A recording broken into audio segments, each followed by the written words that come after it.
here on Wednesday, May 3rd. Now, will the secretary please call the roll?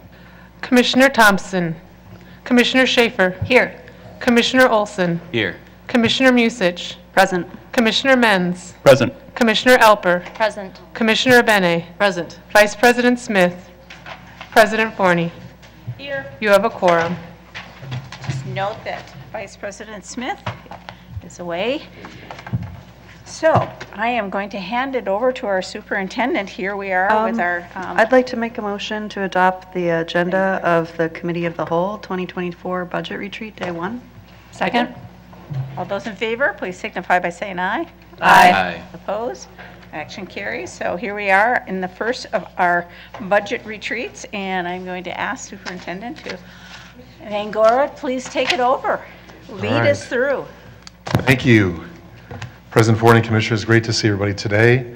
Really excited to begin our first day of our budget retreat, and look forward to the next several meetings as we work through the 2024 budget. So it's great to see everybody today, and I hope you had a chance to get out and enjoy the weather today. There's going to be a lot of information sharing today, so be prepared. So I wanted to first address and make sure the board knows that really the board has really been future focused and committed for our park system. It's been a real pleasure working with all of you and really starting to look at some very clearly defined areas that we as a park system and you as a board has directed us on. So several of those areas we're looking at: serve the youth of Minneapolis, which is a very important focus, build safer communities, care for our park assets, protect the environment, and provide sustainable funding. And as you all know, the reason we just did 2 resolutions around parkways and stormwater.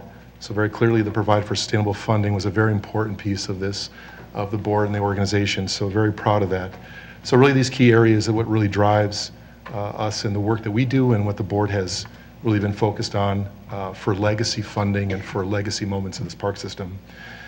The budget retreat for day 1 today, we're going to be focused on really several areas here. The first is to set the base for the budget discussions. So we're going to really define and talk to you about the base for the discussions that are going to be coming forward. So today will be that direction.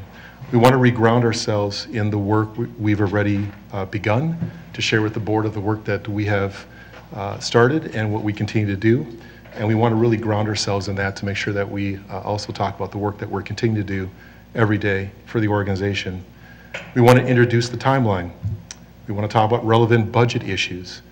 And we want to look at commissioner and staff roles and responsibilities as we go through the budget process in the next several meetings and, of course, the next several months. We also want to provide information on system equity investment and fund histories and projections to this board. So today, again, we will share all that information. And we also, at the final, we wanted to obtain input on the budget, board budget priorities, which is really important for us. So we'll have that discussion around the budget board priorities going forward. As we then look at the budget retreat day 2, which will be on the 17th of May, which is going to be a very more interactive and a lot more discussion, of course. And then we're going to provide funding source information, including potential state, ongoing, and one-time funding that we will make sure that the board knows what those are, and then we will have source information around that so the board can make some decisions around those state ongoing funding and one-time funding. We also want to obtain the board's input to really guide the direction of the 2024 budget. The 3 areas that are really important around that is the board budget priorities and funding strategies. We want to talk about the current service level considerations. And we also want to talk, of course, at the end of this, the maximum property tax levy request that the board will direct staff to go forward to the city. And so by the end of the budget retreats, kind of in summary, some key information needed from the commissioners during the next 2 days or the next 2 board meetings, Committee of the Wholes, is the commissioners' 2024 priorities within the 2023 to 2026 strategic directions. We also want to make sure the commissioners' directions to link the priorities to property taxes and other ongoing funding and one-time funding that I mentioned earlier. And then, of course, the Commissioner's direction for the NPRB maximum property tax levy request, which is obviously, we will have on that final day on the 17th, that the board will direct the staff going forward. With that, I think I'm going to turn this over to, oh, sorry. Oh, it was on the front?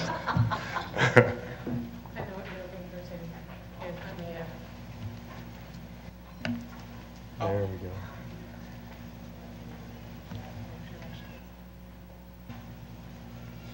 Is it up there?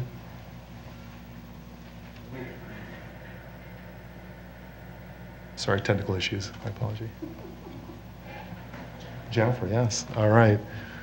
I think with that, as we start to fire up the cameras here, the system, I'm going to turn this over to the Deputy Superintendent, Jennifer Ringgold, and we'll continue our discussion. So thank you very much. Look forward to the next couple of days, the next 2 meetings with you, today's meeting, next meeting with you all. So thank you. Good evening, Commissioners. Nice to be here with you tonight on the first day of our budget retreat.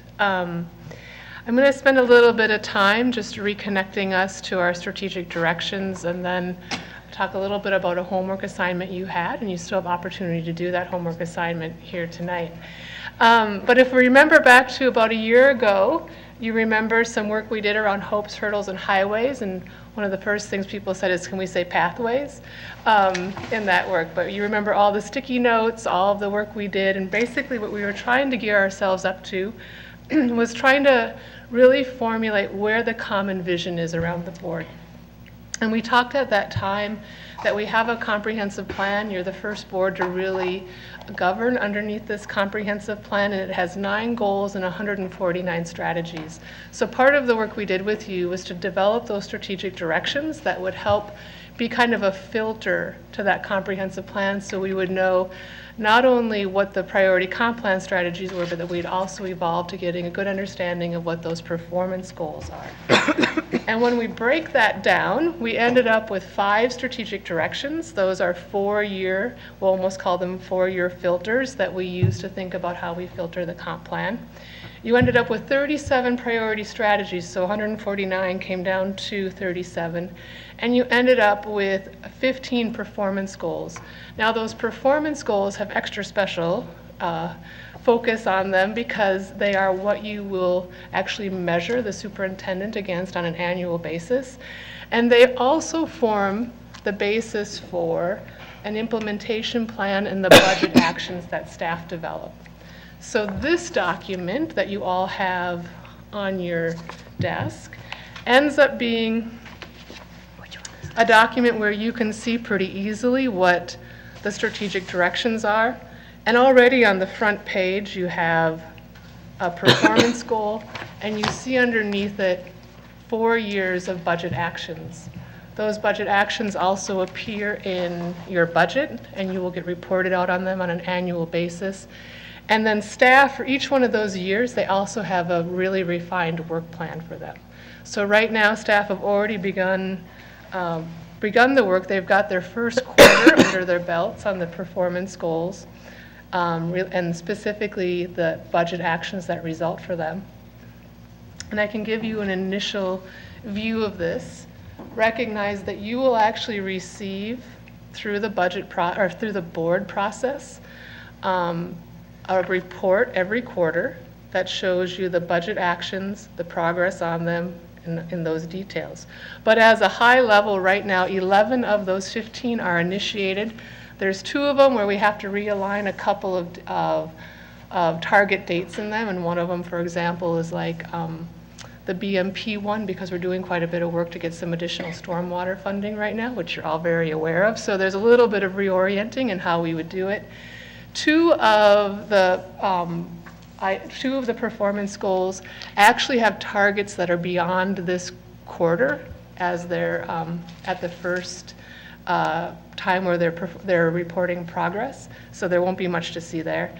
And 2 of them are not initiated, but they're not initiated because we're awaiting a very important director that would be in the recreation area, and that new hire will take on that role.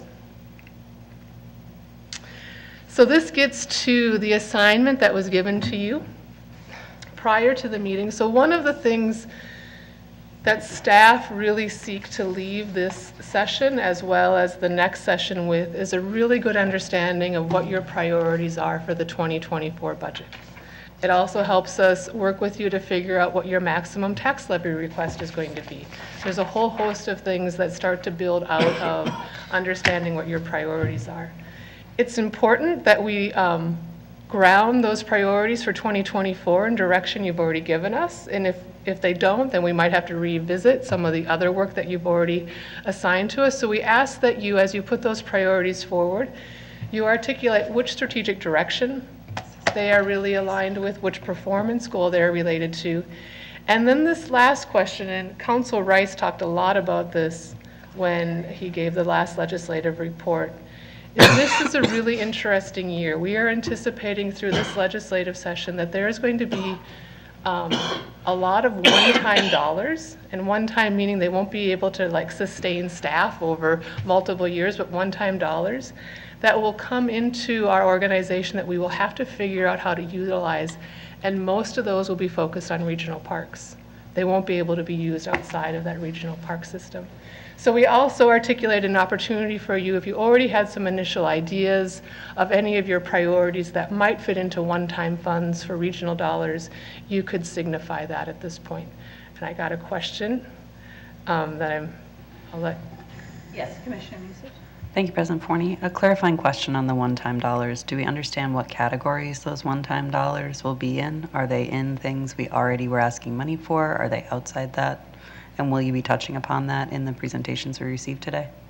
There will be some, President Forney, Commissioner Musich, there will be some touching on it in presentations today, but if I remember correctly, we're expecting some one-time dollars in the O&M lottery category.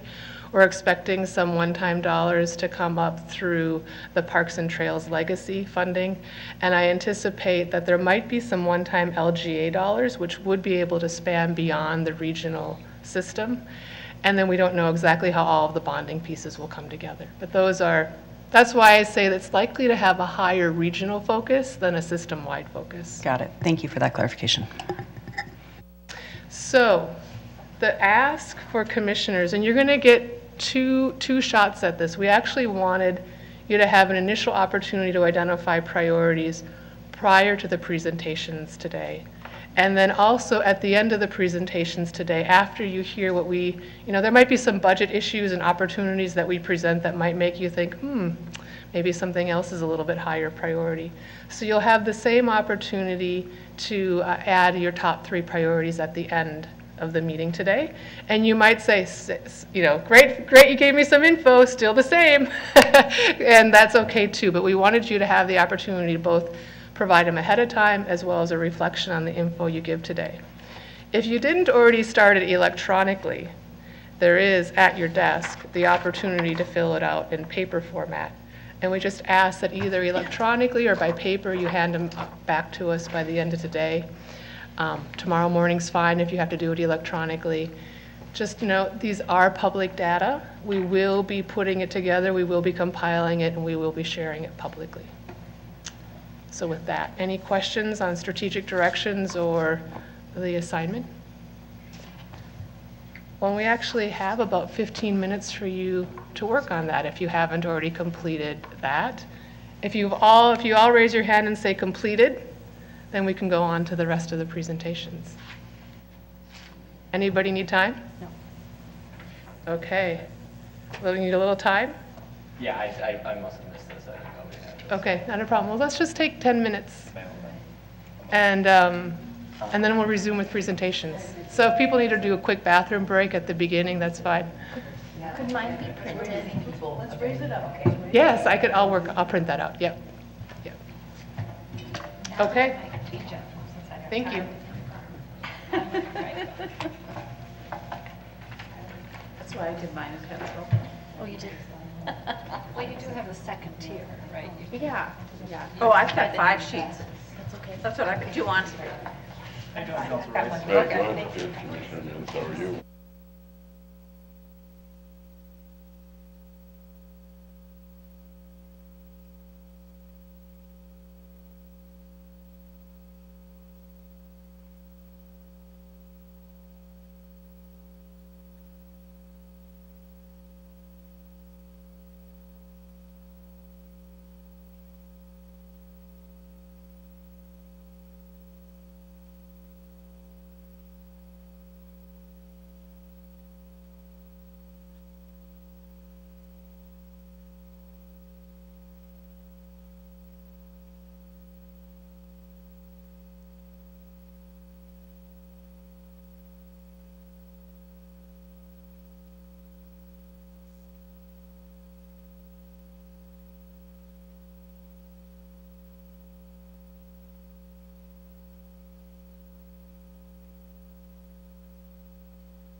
So, let us reconvene, everybody. That's a stereotype, but. Go for it, Director White. Good evening, President Forney and Commissioners. I'm Julie Wiseman, the Finance Director of the Park Board, and I will be going over the 2024 budget timeline.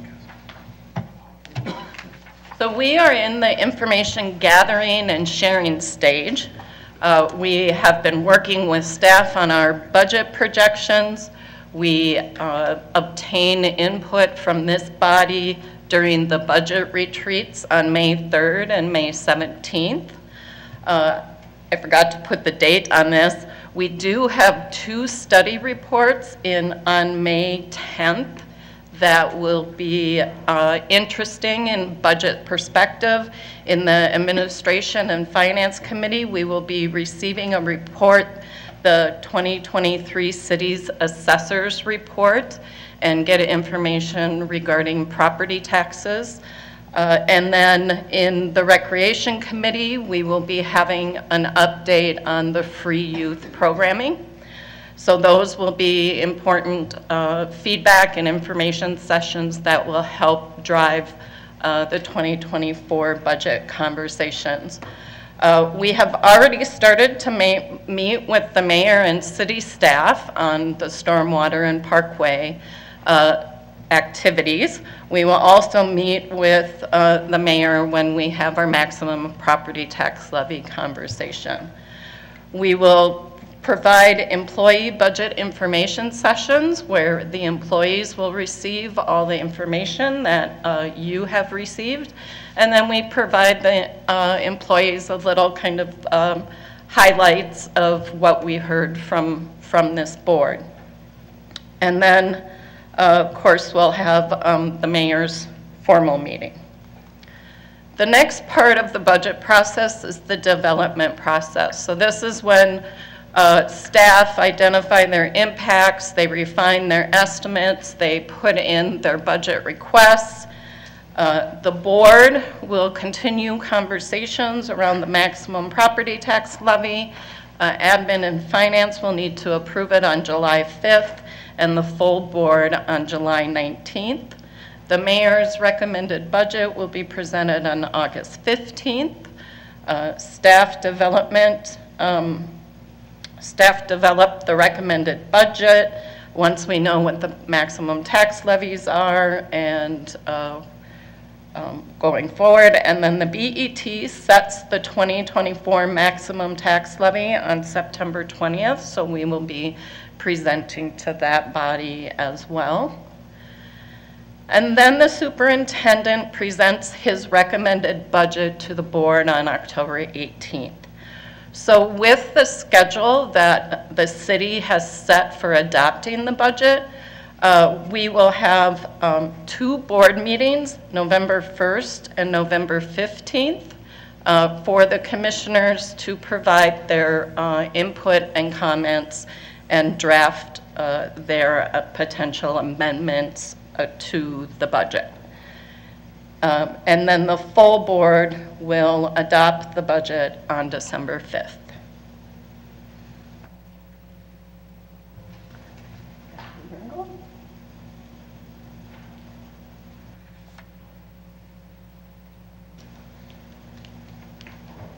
Thank you, Julie. So one of the requests that came to us from President Forney and Superintendent Bangora was to provide a little context around staff and commissioner roles throughout the budget process. So we compiled a little basically spreadsheet here that would provide maybe a useful guide during the budget process for commissioners. And I'll present this out, and then I will offer that maybe President Forney or Superintendent Bangora may have additional pieces that you would want to add. But really looking at 2 pieces. One is the budget process and key functions, and then the areas of influence. And as you move from left to right on this, the level of influence changes, right? And there's a kind of a decision folks have to make within each of those areas in terms of whether they're going to stay within their level of influence or whether they're going to dip down into other areas of influence, and where might their time be best positioned within the budget process. So we begin with the Board of Commissioners and the President. Of course, you all set the priorities, you set the maximum tax levy request, you approve the budget. You also do all of the tracking of the budget, you make sure we're staying on target, and you do that through the quarterly budget review, as well as making sure we're keeping on target with our performance goals. And that's actually through quarterly as well as through an annual review process of the superintendent. You have some really important areas of influence that many of us in the room don't have, and these are really important. So you have kind of one of these unique roles of being able to seek and advocate for new funding. You perform that role of monitoring in a way where, from a governance perspective, you can actually make some pretty significant calls if you don't think that we're on the right track. And you also have an important role of bringing forward the community voice within this process. That's actually probably a shared role that we all have, but in particular, you have a relationship with your constituents and an opportunity to bring that voice into this process in a way that is really unique and important to that relationship that you have with your constituents.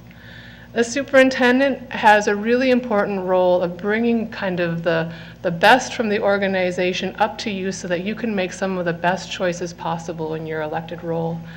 And so that includes informing commissioners of critical budget issues, facilitating the budget development, providing the recommended budget, which will happen in October, as well as making sure you get quarterly updates on the information that's important to you. And that happens actually through P's and C's, most typically in your regular budget or your regular board process. The superintendent also, by your board rules, is the one who's directing staff. That's really the superintendent's role, is to give that direction. You are all directing the superintendent, and the superintendent is directing us. The role of the superintendent is also to make sure that we're hearing and understanding the board direction and that we're pushing that into the organization as a whole so that folks are on a same page as where this commissioner group is. And really important that as critical issues come forward, things that might impact your decision making, those things are being lifted up by the superintendent so that you can react to those. The executive team, we play a big role in making sure the superintendent has everything he needs to be successful, whether that is identifying issues or opportunities or providing leadership to our individual divisions and making sure that folks are staying consistent with the message, consistent with the vision being established by the board and then directed to us by the superintendent. We have an important role of thinking about our division and prioritizing those budget asks. I'm sure there's a lot of asks in every division. We have to have a little bit of a division-wide ask and make sure that we're putting forward those that are most important. We also, throughout the budget process, are a point of contact to you. The board rules really talk about the superintendent and the executive team being that point of contact. As you have known in the past, questions do funnel into us, maybe from you, or if maybe a question gets asked out within one of the staff members, and we compile those, we put those into a spreadsheet, and we do our best to make sure you all receive the benefit of the answers to the questions that are asked. And then we have to monitor our division's budget, make sure they're staying on track. Staff across the organization has a really important role of being able to see things as they happen and know if they need to alert their division or their executive team member or the superintendent of what might be happening. And they also have a really important role that if they're getting questions, they should be directing those questions to the superintendent or their executive team members so that you all get the benefit of those. The staff across the organization are the ultimate implementers, right? At the end of the day, those staff are the ones who actually make it happen. We do a lot of work to bring the information forward and provide the direction, but those staff are the ones who are really making it happen. Staff are commonly put in a role. If a commissioner comes to them and asks them for something, they have to say, is that a single commissioner or is that the board? right? And so you might get a no sometimes, at least a temporary no, because they might not know if it's a board direction or a single commissioner direction. And they should lift that up to their executive team member so that we can determine if it's a board direction or an individual commissioner direction. And then they're asked to raise opportunities and issues so that you get the best information from the superintendent. I will look to President Forney and Superintendent Bangor to see if I missed something critical that you would have wanted shared in this moment. No, is there anything? No? Okay. Thank you. I think this is a critically important thing. We're not still quite into a year and a half into this term, and I hope people are getting that sense of how Jennifer articulated, and that's areas of influence, and to understand, you know, what our lane, or how did Councilor Rice say, staying out of the ditch? I think that was his other thing. Anyway, that I just, while we go through this process, I hope please keep that in mind, that, you know, maybe you're all starting to realize that when an elected official walks into the room, it's an entirely different energy that happens, and that we do have a positional power that we need to be very cognizant of. And so I just, you know, want you to be aware that particularly the staff level is very, very cognizant of, you know, when and where. So as we go through this process, please keep that in your mind, that how we exercise that, I think, is that area of influence is very critical. So thank you, Jennifer. Great. Secretary. All right, excellent. Then I think I take us on to the next part of the agenda, which is the beginning of the executive team will take turns presenting to you 2024 budget issues. Some of these you will recognize from last year. They might still be an issue that we're struggling with as an organization, and then some of them will be new. I'm going to start us off by talking a little bit about staff care, hiring, and retention, and a few things that we have our eye on here. And there's long, you know, explanations of them, so I'm not going to, you know, go into every detail, but I want to at least highlight some of the critical pieces here. So hiring and retention, you know, the public sector is feeling the impact of a really favorable market for employees.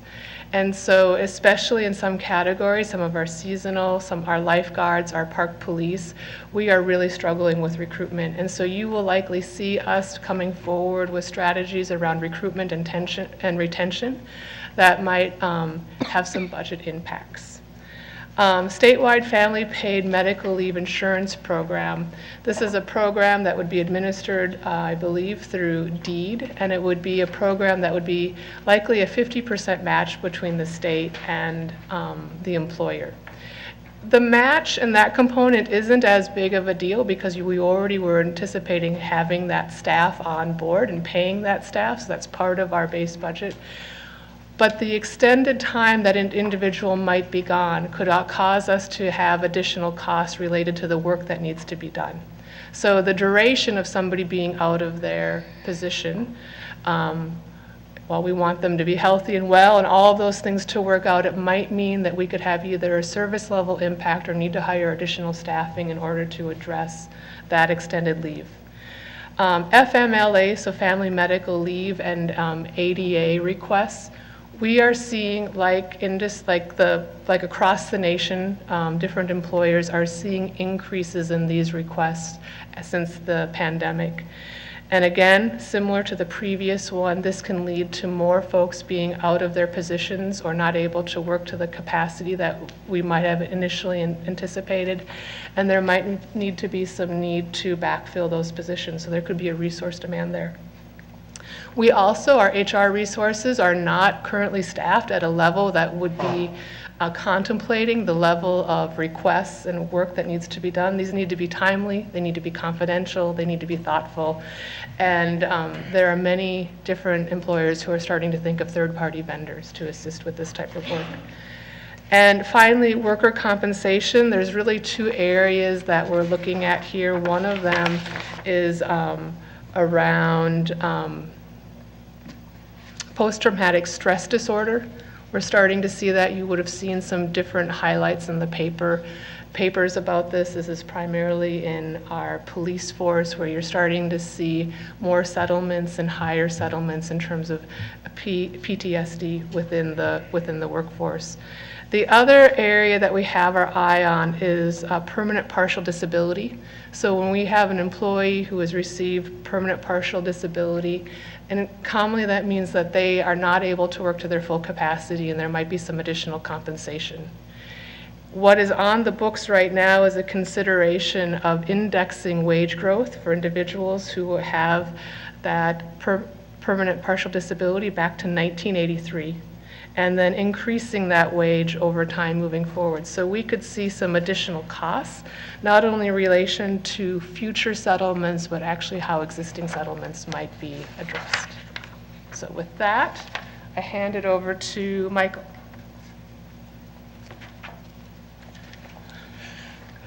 All right, I got to speak a little bit about capital investment needs, and I'll be coming back and speaking to some of these in a little bit later tonight, including a little more depth on the capital and rehab funds. What's important to recognize about this from the beginning is that the amount that we received in MPP 20, which is the basis of these funds, was probably 70% of what we were really looking for. We had done extensive calculations during 2015, and we didn't get everything we were asking for. We've made significant progress, but we look at this and we're still having to apportion the funds differently every year, and I'll go through that process. It's become more difficult as prices have been rising, and particularly for trades, as they look at the material costs increasing as they try to take on their responsibilities. The second item on this list is River First, and we have a continuing obligation to complete the riverfront. We'll be making significant improvements in just the next couple of years at Upper Harbor and with Graco Park coming online, but it's still got a long ways to go. We continue to make incremental acquisitions, but there's still a lot of property along the upper river that we want to bring into the system and complete the goal of having the waters of Minneapolis fully accessible to the public. The next thing is the reinvesting in operations facilities. Several years ago, we went through a very in-depth study of our operations facility with a consultant from Texas. And it identified a number of shortcomings that we have in the system, not just in terms of the spaces we have available, but how things are allocated. We continue to look at how we can make improvements to our service centers to better work out the service needs, to provide additional storage space, additional workspace. And as those facilities age, and you'll see this coming up in next week's budget, next week's meeting, the needs that we have in incrementally investing them are have significant impacts on the dollars that are available and are adding kind of incrementally to a fund for reinvesting in those facilities.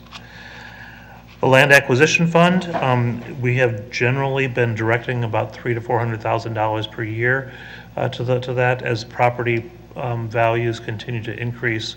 Those dollars don't go nearly as far as we would hope they would. We continue to work with other sources like the Metropolitan Council to find dollars for regional park acquisitions. We have some dollars that have come to us to the legislature, but a bulk of what we need, or a good part of what we've been able to expend in the last few years, has been creatively applying the dollars that have accrued in the land acquisition fund. Enterprise, the enterprise fund used to reinvest in itself through the profits that were generated through the various enterprise activities.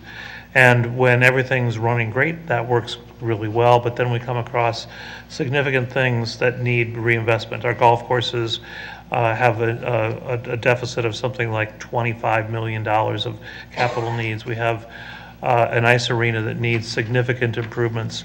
And those things have to be accommodated for with really incremental improvements again, because the dollars simply aren't there.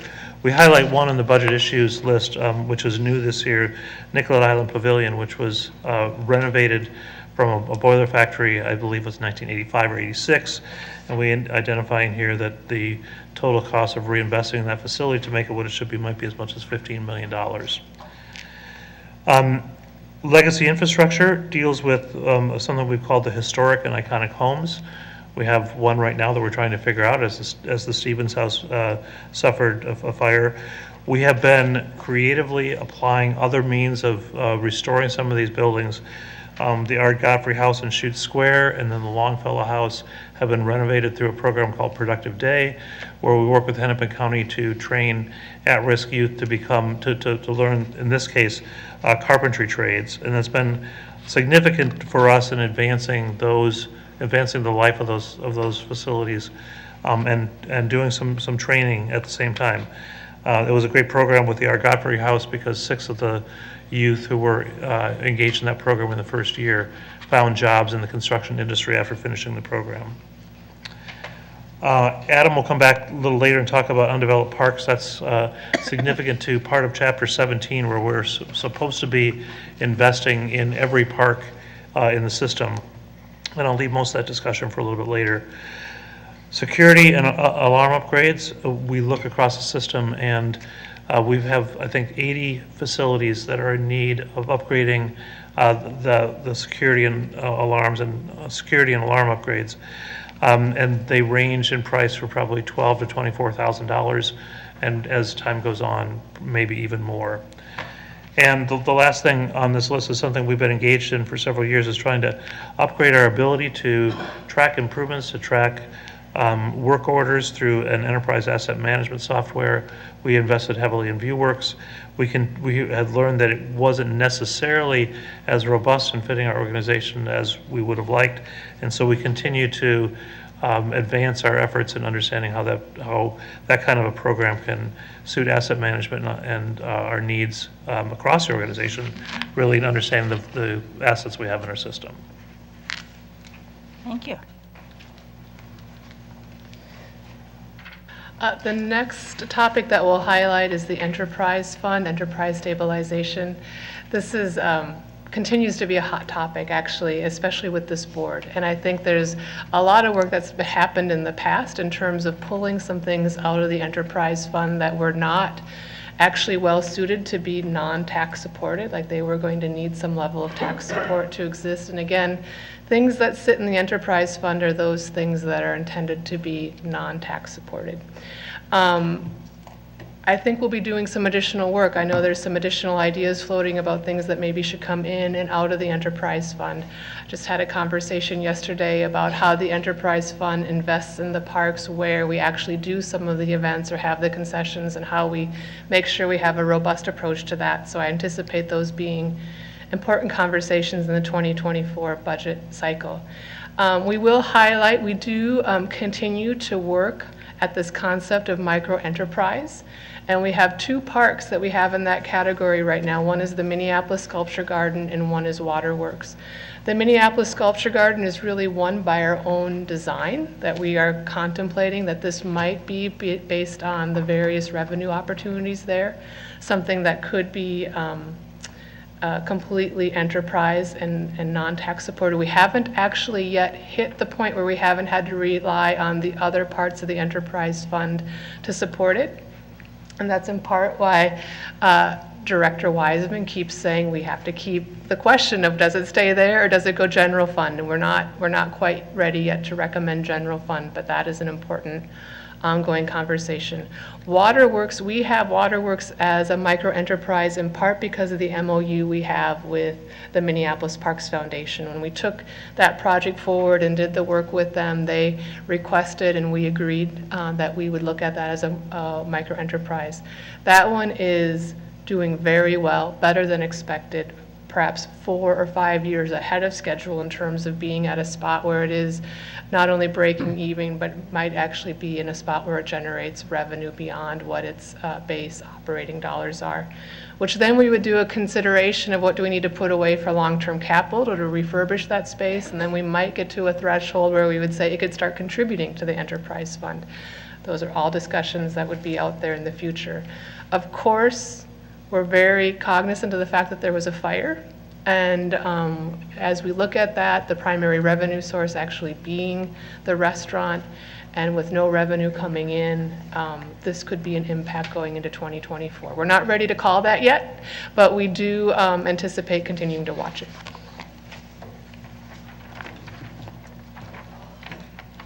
All right, good evening. They've asked me to cover the climate resiliency and environmental issues.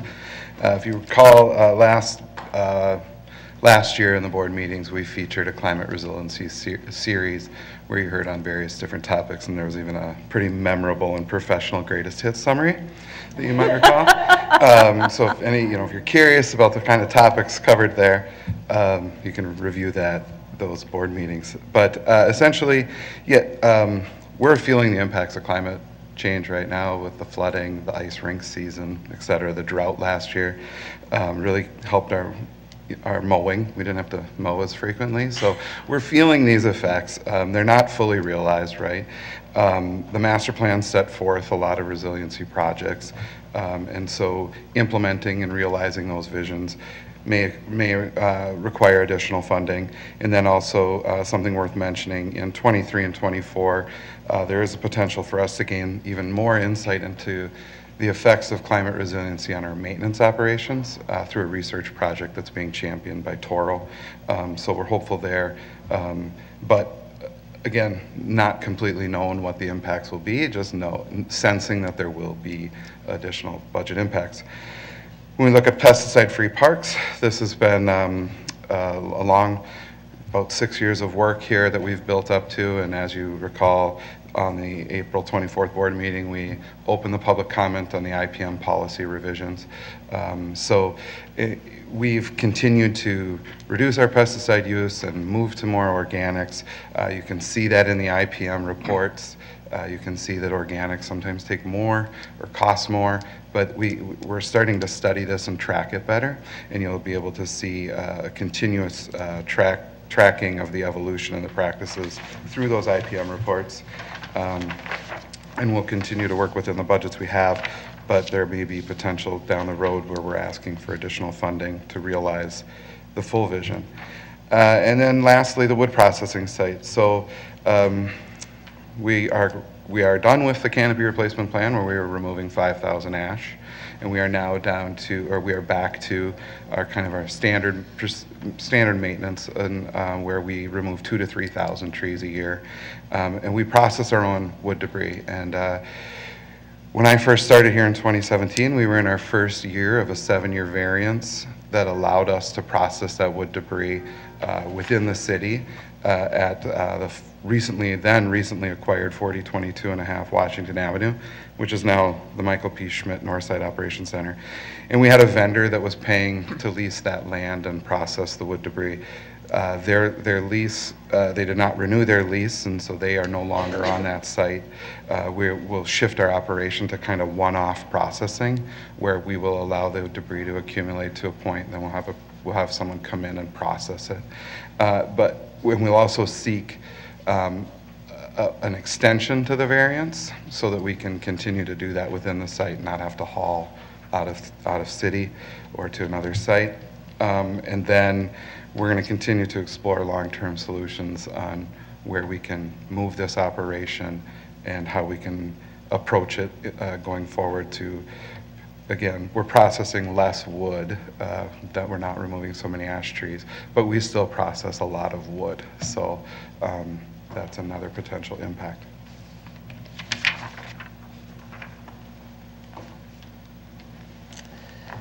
All right, I'm going to round off our budget issues with a few youth investment funding gaps. So we all know about the $2.6 million we received for youth funding, and half of that was in property tax, half of it was in ARPA dollars. And so every year we're going to add $260,000, which means in 2025 and 2026 there are one-time gaps because we won't have quite enough money in that $260,000 add to actually meet the full 2.6 that we already have programmed into our system.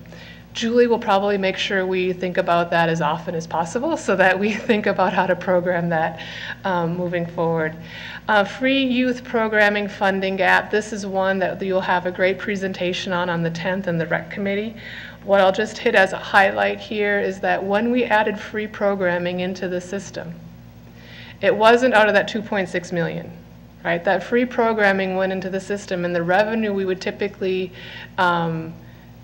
generate from the programs, if they were fee-based, was replaced with a line item of grants and donations. So there is a need to find either grants and donations or other funding sources in order to offset about $600,000 annually in that budget. You'll learn a little bit more about that in a week, but that is something that we're continuing to kind of work our way through. Inflationary costs. In 2019 to 2021, I want to say, I should have brought my readers up here, or 2022, excuse me. Inflation was at about an 18% increase in that time frame. When we look at our materials and our contractual services, we held that to about a 6% inflation. So we are now starting to feel that a little bit, and that'll be something that we'll be looking to adjust in the upcoming budget. Organization-wide staffing levels. Throughout the time where we were focusing on growing our resources around youth funding, there were areas of our organization, support services, planning, other areas where we actually decreased staffing.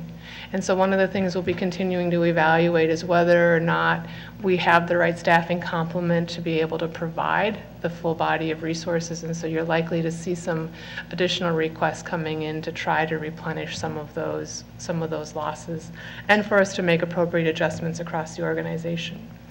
Regional funding, thanks to Commissioner Musich, I gave a little highlight on that, but in general, this board, we've talked a lot about the fact that we do not receive the regional funding at the level that is articulated in state statute on the operating side. We do, just as a reminder, all of our capital is state funded. So we can't ignore the fact that 100% of the capital that we spend within the regional system is that non-Minneapolis taxpayer source. But on the operating side, we're not hitting kind of that 40-60 match that we were intended when the whole regional system came together. I mentioned earlier, due to Commissioner Musich's question, is we do anticipate some one-time funds in that regional category this year. That'll be a big project for the board to figure out how to allocate. Staff will likely have some recommendations that align with your performance goals or perhaps debt relief, things that might give you long-term relief or opportunity to spend in other ways within the regional system. Finally, data requests. We have seen pretty significant uptick in data requests. This has actually fluctuated year after year. We tend to see it cycle usually actually around kind of election time. That's usually where it typically cycles. So this is a kind of an abnormal pattern to see them fluctuating, but we have about twice as many data requests right now than we typically do. Many of them email requests, which we have, I think, several 100,000 emails to review at this point. That puts a big load on both legal counsel and kind of the minimal amount of staff we have dedicated to that work. So that's something we wanted to bring to your attention.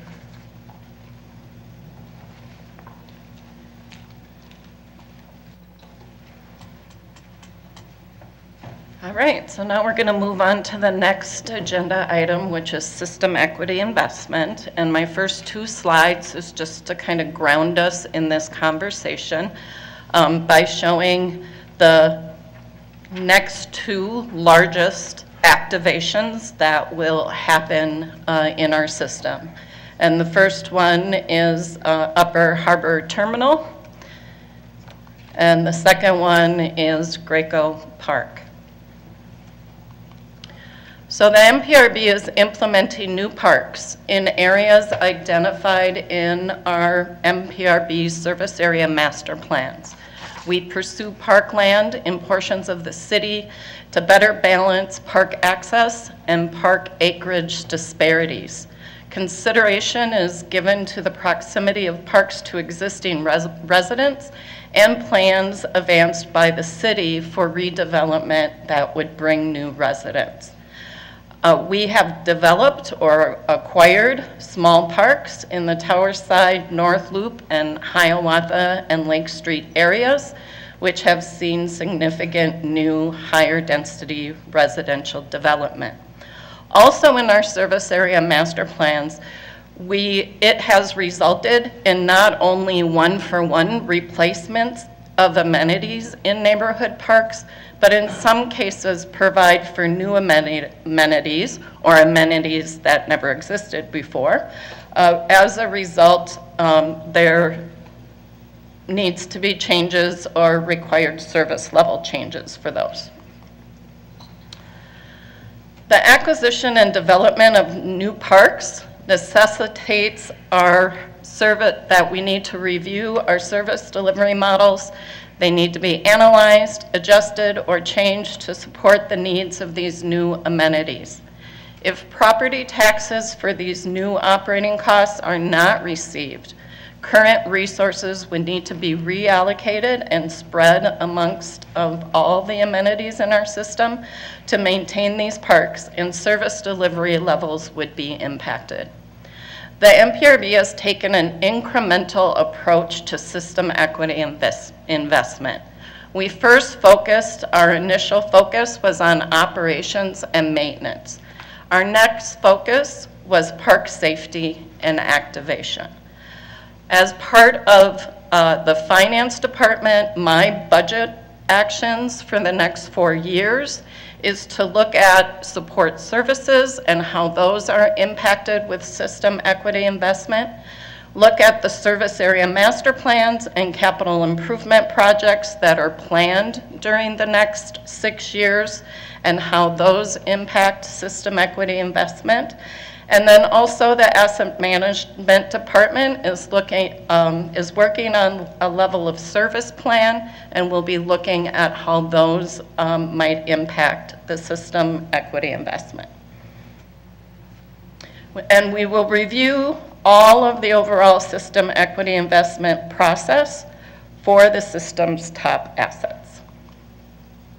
So as historically, between the 2013 and 2018 annual budgets, we introduced our Weber Natural Swimming Pool, and our Phillips Pool indoor pool was renovated and reactivated. And there was, again, maintenance and operations costs that were added to the system. Between 2019 and the 2023 annual budgets, we added the Commons Park, C-Pro, we began to see more skate parks, the North Loop came online, Market Square, and of course Waterworks, and you can see the complement of FTEs for those sites. When we look forward from 2024 to 2028, again, you will see Graco Park and Upper Harbor Terminal, potentially a Waterworks Phase 2 that is planned, North Commons Park, which will be the next largest impact, dog parks, skate parks, pump tracks, Lake Hiawatha and Hiawatha, Ole Olson Park Trail Connection, and Wedge Point Park. System equity investment is not included in the 5-year projections this evening. The staff work team is providing input, and the information is being adjusted and will be provided during day 2. What I have here is the chart that we showed last year, and why we're not exactly ready is we are adjusting our system equity investment dollars based on where we are in the actual construction process now. And so some of those dollars that were being allocated in 2023 probably won't need to be allocated until 2024. So we're kind of shifting and adjusting them based on the actual construction plan. So now I'm going to turn it over to Paul Rosen, and he's going to provide the general fund history and projection and history.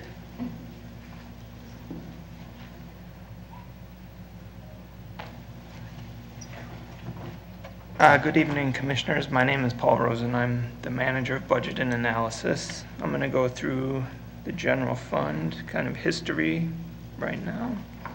So the general fund is the main operating fund of the park board. It's probably what you're most familiar with, the rec centers, parks, the maintenance, and most of the activities that go on there. There's also support services, park police. It's where property tax supports the general fund.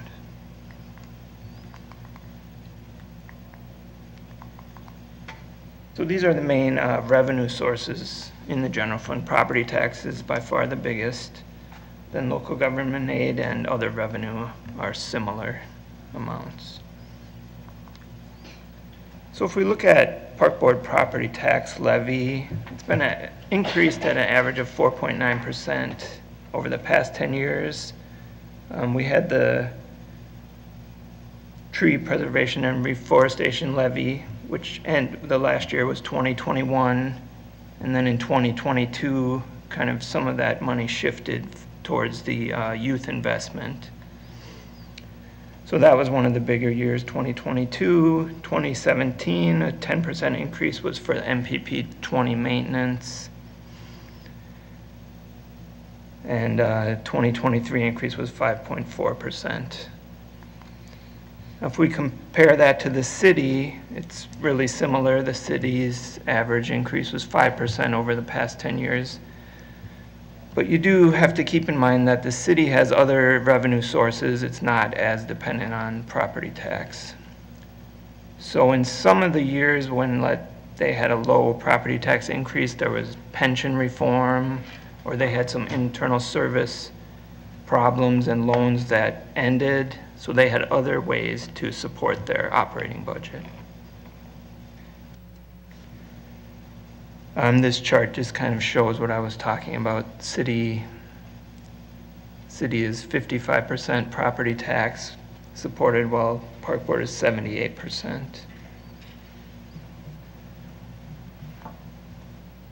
On local government aid, so you can't see on this chart, kind of before 2014, it was at a much lower level, like 7.5 million. And there were years where it was unallocated at the end of the year, so we had a problem right at the end of the year to solve. Then it stabilized from 2014 on, but there were a few reductions in the past couple of years. And we'll talk about it later, but there is some hope that it will increase based on the results of the legislative session this year. And we can look at general fund other revenue, so license, permits, recreation center activities, field rentals, rec center rentals, overhead charges to the enterprise fund, charges to projects. You see this other revenue is kind of steady through the years. You can see the effects of COVID in 2020 and 2021. And then in 2023, we have ARPA funding for the youth investment, so it's a little higher. And this chart just breaks down kind of the non-property tax revenue. So state aid is the biggest portion. User fees are rec center fees and adult sports. Charges for service, that includes charges to projects, overhead charges to the enterprise fund.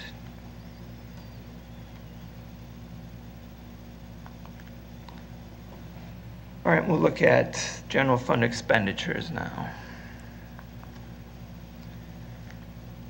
So the operating budget has increased an average of 5.5% each year for the past 10 years. The big increase was 2017 with the MPP 20 maintenance dollars. And prior to 2014, the Park Board kind of had budget problems, but it's stabilized with more consistent property tax increases, LGA being more consistent. But as Julie mentioned earlier, the inflation over the past few years has had a big impact on the purchasing power in the general fund.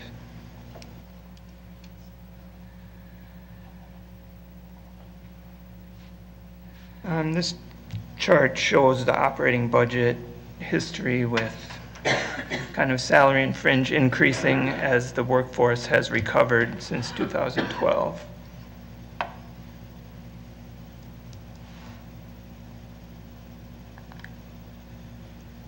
And this shows the MPRB full-time staffing, and you can see how kind of the recession impacted the park board, and staffing was at a low in 2012, and it's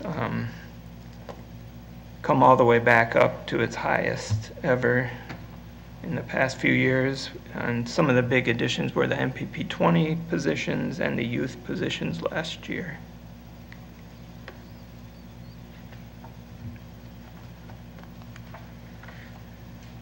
All right, I'm going to turn it over to Julie for a general fund budget outlook.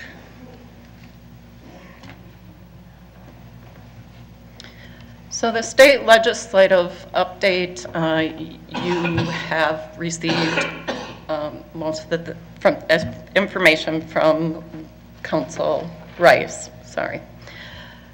But local government aid, for the general fund, local government aid will directly impact the general fund. Under the current law, it would remain unchanged. The House has a $100 million increase, which would equate to about $1 million for the park board. And the Senate has $40 million, which would equate to $400,000. And then Met Council O&M funding, depending on these allocations, these increases could bring in an additional $1 million of funding for the park board. Again, ongoing and one time. On the city side, the city began using a biennial budget in 2023. So 2024 is the first time they're going through a supplemental budget year. A plan for 2024 is already in place, and city departments are not being asked to produce new ongoing spending proposals. And I was in a meeting today where one of the city's staff said that budget requests are on an invitation from the mayor's office type of procedure this year. The city, of course, received $271 million in one-time relief funds, which can replace lost revenue through 2024. So that's part of the way the city has buffered itself through the impacts of COVID and the changes in the property taxes received in the city of the local sales taxes received in the city. The city of Minneapolis' 5-year financial projection for us calls for a 4.4% increase in 2024, 4.3% from 25 to 28, and 4% in 2028. The city does not recognize our system equity investment. So even though we provide 5-year projections that include the system equity investment, and we provide those to city staff as well, and the mayor, and the BET, and the city council, they don't recognize that in their budget process. The city's property tax levy increase is projected to be 6.2 in 2024, 5.8 in 25, 5.2 in 26, and 3.8 in 27 and 28. In 2018, the city implemented a self-insured medical plan. The city has assumed insurance costs will increase 5% annually, but savings should begin to be realized from the move to the self-insurance plan. And the minimum wage ordinance that went into effect in January of 2018, of course, phased in. We are now at the point where we have a $15.19 minimum wage in the city of Minneapolis, and that will be adjusted annually based on inflation. So the following commissioner priorities that was not funded last year. So when we had our conversations, we had strategic direction D, care for park assets. The board approved this to go forward in 2023 with our maximum property tax levy ask, and ultimately that was not supported by the BET. So we were not successful in getting this placed in the budget. So what the superintendent presented during his recommended budget to the board was that we would ask for this again in 2024. So it's the same ask, and it's now over 2024, 25, and 26. And so these are built into our current 5-year projections. So for our general fund, we are estimating that we will need a 6.85% property tax levy increase. There are several factors driving this that we will go over. This is going to continue to be refined even when we come back to you on May 17th. We'll have some further conversation around this. And again, you don't set your maximum tax levy until July. So by that point, we will, the legislative session will be over, hopefully, and we will know what our local government aid will be. And so it will continue to be refined and adjusted up until the point that you adopt your resolution to request the maximum property tax levy. But this is a significant increase, and it doesn't include the system equity investment yet. So what does this include? So the 6.85% property tax increase would bring in an additional $5.3 million. Fees and charges reductions, we are seeing some continuing impacts from COVID and things not coming back as quickly as what we expected. And so we are, and then we're re-looking at some of our chargeback models and how they are operating, and we're estimating we need to make an adjustment of $600,000, a little over $600,000.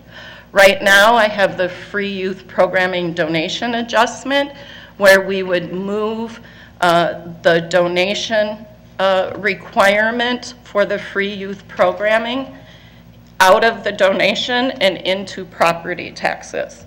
Of course, we'll have much conversation with the board on whether that's something you would support and at what level would you support that. And then, of course, we have our ARPA reduction for this year. On the expense side, we have $2.2 million that covers our wage and benefit adjustments. We have $1.1 million that's a provision for contractual services, material and supplies, and capital outlay adjustments. So within this 1.1 million, we have built in a 3% inflationary increase, but we also built in a $200,000 increase just to utilities above the 3%, because we're seeing utility costs going up higher than other items. City fee increases, we just received information from the city about our general fund overhead that we pay to the city of Minneapolis. And then there's a new fee this year that we're trying to dig into that impacts the park police, and it's IT charges for CAD, and that's something that they hadn't charged us before at that level. So as you remember last year, once we received the information from the city, we dig in and meet with the city and kind of negotiate some of those increases. So that's, but right now it's at 223,000 increase. And then the 3 positions for that strategic direction D is 368,000. So it's a little bit higher than what was on the previous chart, but it's been adjusted for current contract or current wages within the park board.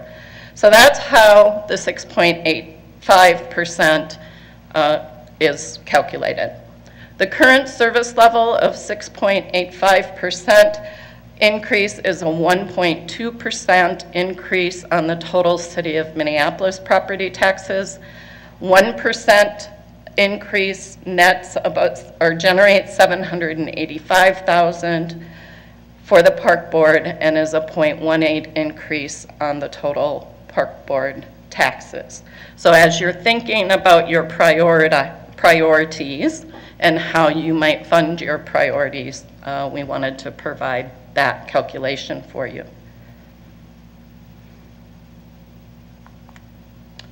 So special revenue funds.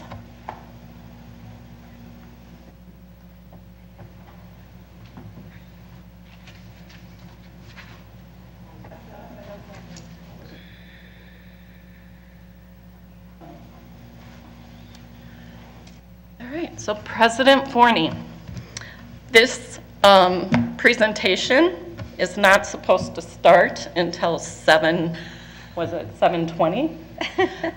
So we are way ahead of schedule.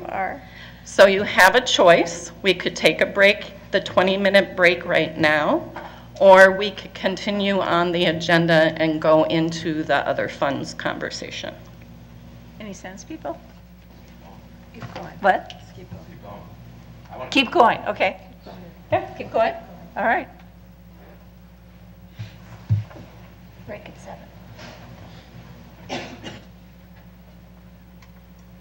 All right, I'm going to take a look at special revenue funds.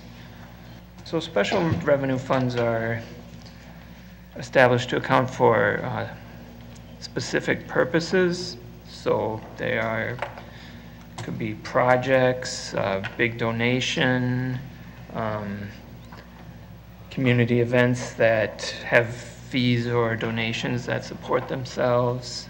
There's also the Parkland Acquisition Reserve, the O&M lottery proceeds, and park dedication. So some of the kind of community events or activities would include Teen Teamworks, youth sports, Falling Water Festival, Red, White, and Boom. So they receive revenue and pay it out of the special revenue fund. The Parkland Acquisition Reserve, there's a transfer to that every year, and that's building up a balance to purchase land. And then the O&M lottery and park dedication, they're held in the special revenue fund until they're allocated through the CIP. We also have the ARPA funds for tree planting in a special revenue fund. And the budget is kind of an estimate, and then it's adjusted through the year depending on the revenue received.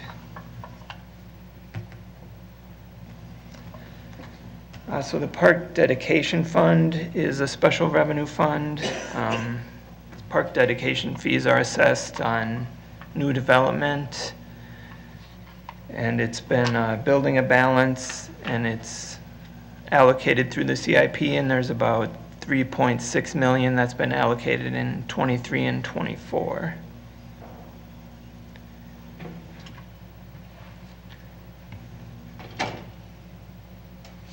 All right, Julie is going to look at the internal service funds.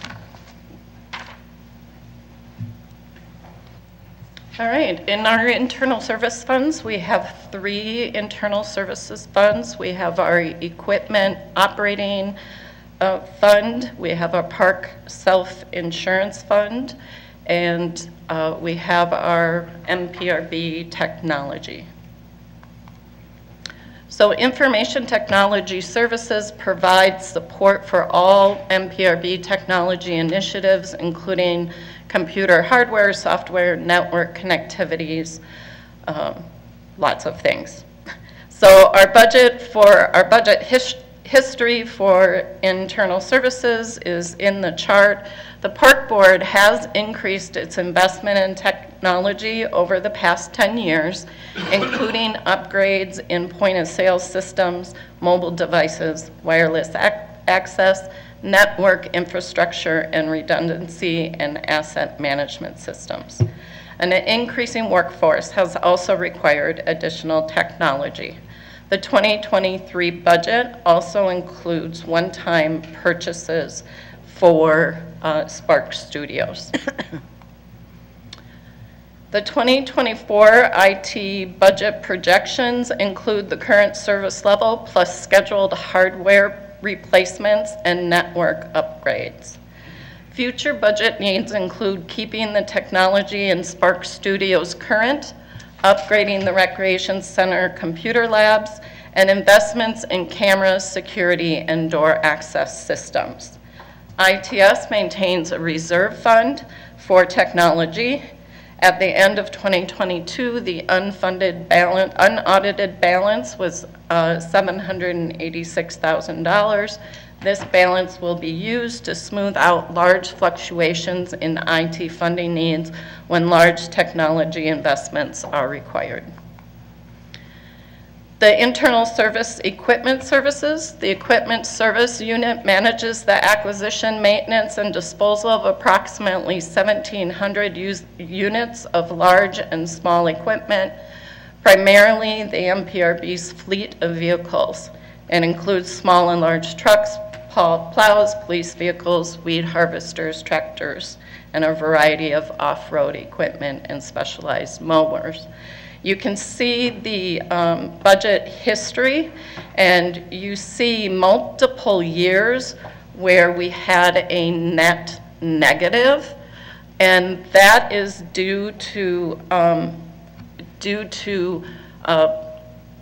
issues with the state contracts for procurement, and then also due to the chip issue that occurred where we weren't able to procure the equipment that was planned for that year. So that carries forward to the next year and is provided for then. So since 2012, the Park Board has increased investment in equipment to modernize its fleet, enhancing operating efficiencies. It has also increased equipment rates charged to departments to cover the actual costs of operating and replacing the equipment. The 2024 equipment services budget projection includes the current service level operating expenses and the scheduled equipment replacement. Equipment maintains a reserve fund. At the end of 2022, the unaudited balance was about $2.5 million. So in 2023, if we're able to procure all the equipment that we have planned for, we would utilize almost the full fund balance. This balance, equipment purchases have been limited, so I said that, sorry. Equipment prices have also increased substantially in the last few years and will impact future spending and budgets. The self-insurance fund covers liabilities for the activities of the MPRB, which we have chosen to insure. These activities include workers' compensation, property loss, general liability, automotive liability, and police professional liability.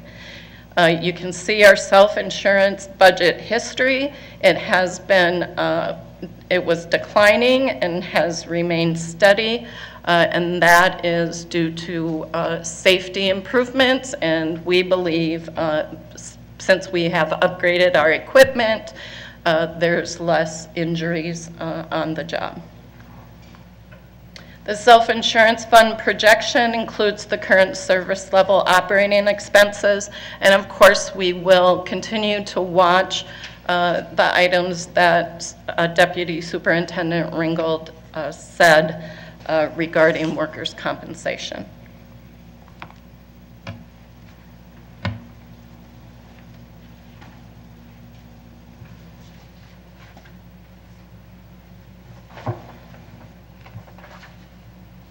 Now we're going to take a look at the enterprise fund. So the enterprise fund is established to account for business-like activities. So the activities in the enterprise fund should generate enough revenue to cover their expenses plus capital costs. So the activities in the enterprise fund, we're going to look at golf, parking, concessions, ice arenas, use and event permitting, sculpture garden, and waterworks. So we'll take a look at each one, and you're going to see on these charts the effect of COVID on all of them, and golf is kind of the only opposite, where golf has a higher net income because of COVID.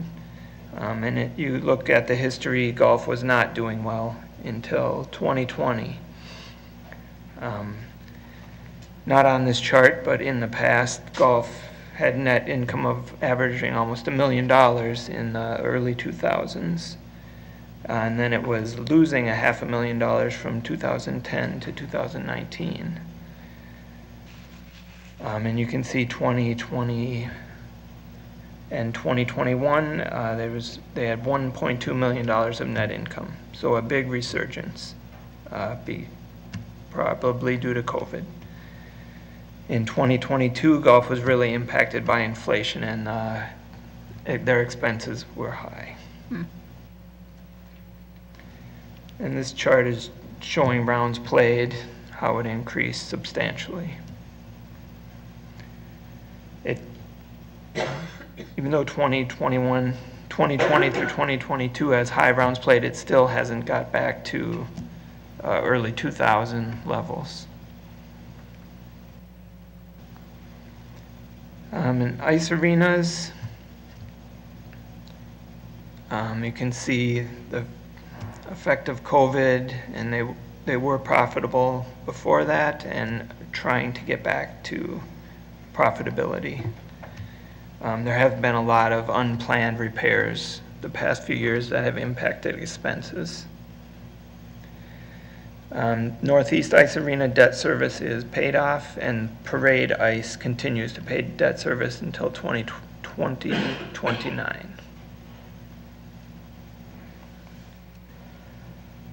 Parking net income had steady growth with more locations and increasing rates when warranted.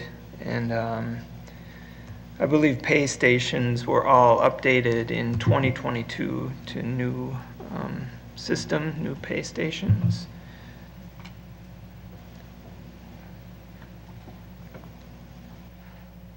Use and events permitting net income. They had steady net income until COVID and are coming back. Recently, staffing issues have impacted events, and the limited use policy, I think, went into effect in 2011, so you wouldn't see any effect on this chart, but it did at the time it was implemented, it did have an effect.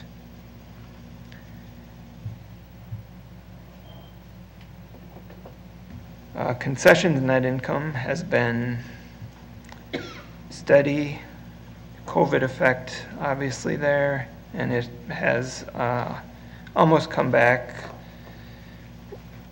When the refectory reopens at Bede-Makaska, I would expect it to be back to its previous levels.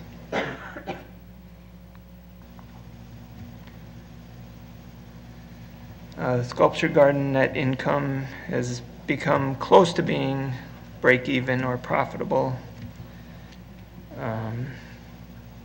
And hopefully it will be, and there will be more opportunities to generate revenue, hopefully.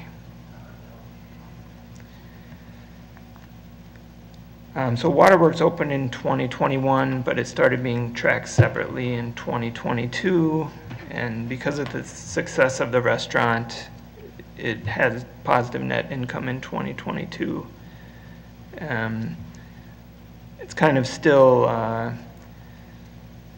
asset management and other staff are kind of still getting familiar with how it operates, and I expect their expenses will go up.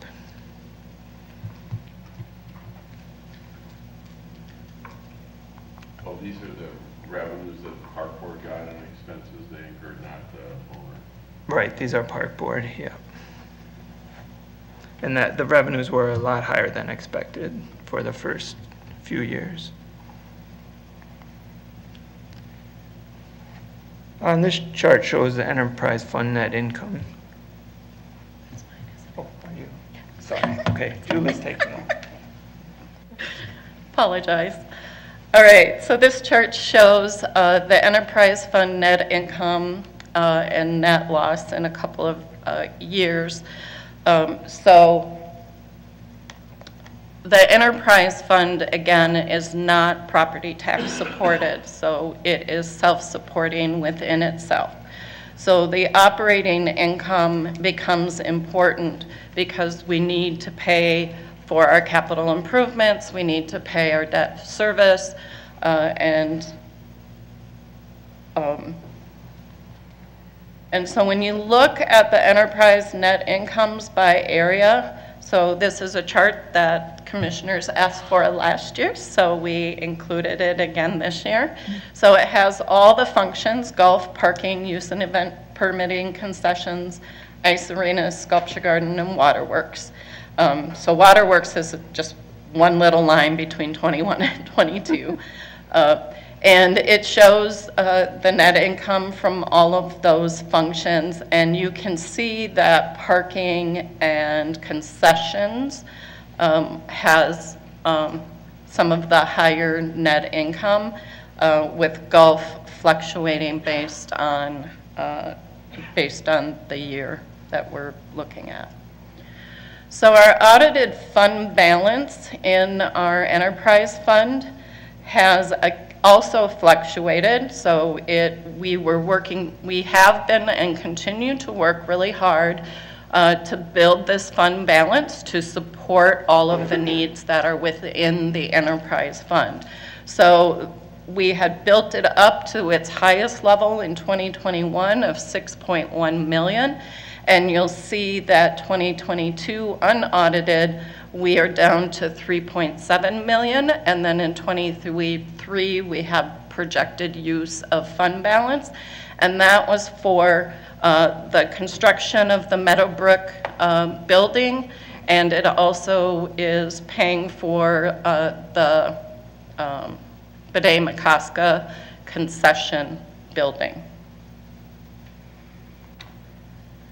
Here's the debt service for that history, and Paul talked about how the parade ice improvements is we have debt service that goes forward until 2029. So the preceding data was the actual result of the enterprise activities. The following shows the 2023 enterprise fund budget and 5 years of projected budgets. And so what I always say is in this presentation, you will see very conservative revenue estimates. You will have more refined information once we get closer to the superintendent's recommended budget. So you'll see that we're projecting golf to have a positive net income. We're still projecting the ice arenas at a small loss. Parking operations, you see the net income there. Use and event permitting. Vendors and concessions. Sculpture garden is being shown conservatively, and as I look at this, waterworks is very conservative, but we'll see what happens with it being shut down for this small period of time and how that impacts their operations going forward. So in total for the enterprise fund, our projections is that we would generate about $2.6 million to almost $3 million of net income annually in the next 5 years. How that is used is our capital improvement program. So we started a capital improvement program in the enterprise fund in 2020, and we hope to have that supported within the fund. We have a MRF payment that we are paying into the state, and then the debt service from Parade and the Minnehaha Refectory. So you see Minnehaha Refectories debt service will be repaid, and that's actually an internal loan from the self-insurance fund that we loaned to the project.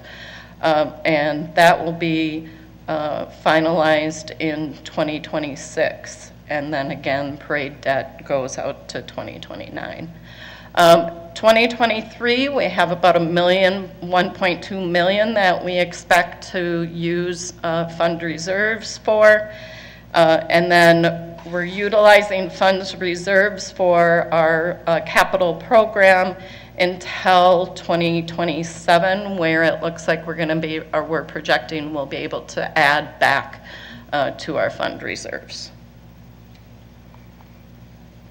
So I will stop here, and I will say that I should have stopped probably at each area to ask if you had any questions or comments about our fund histories and projections.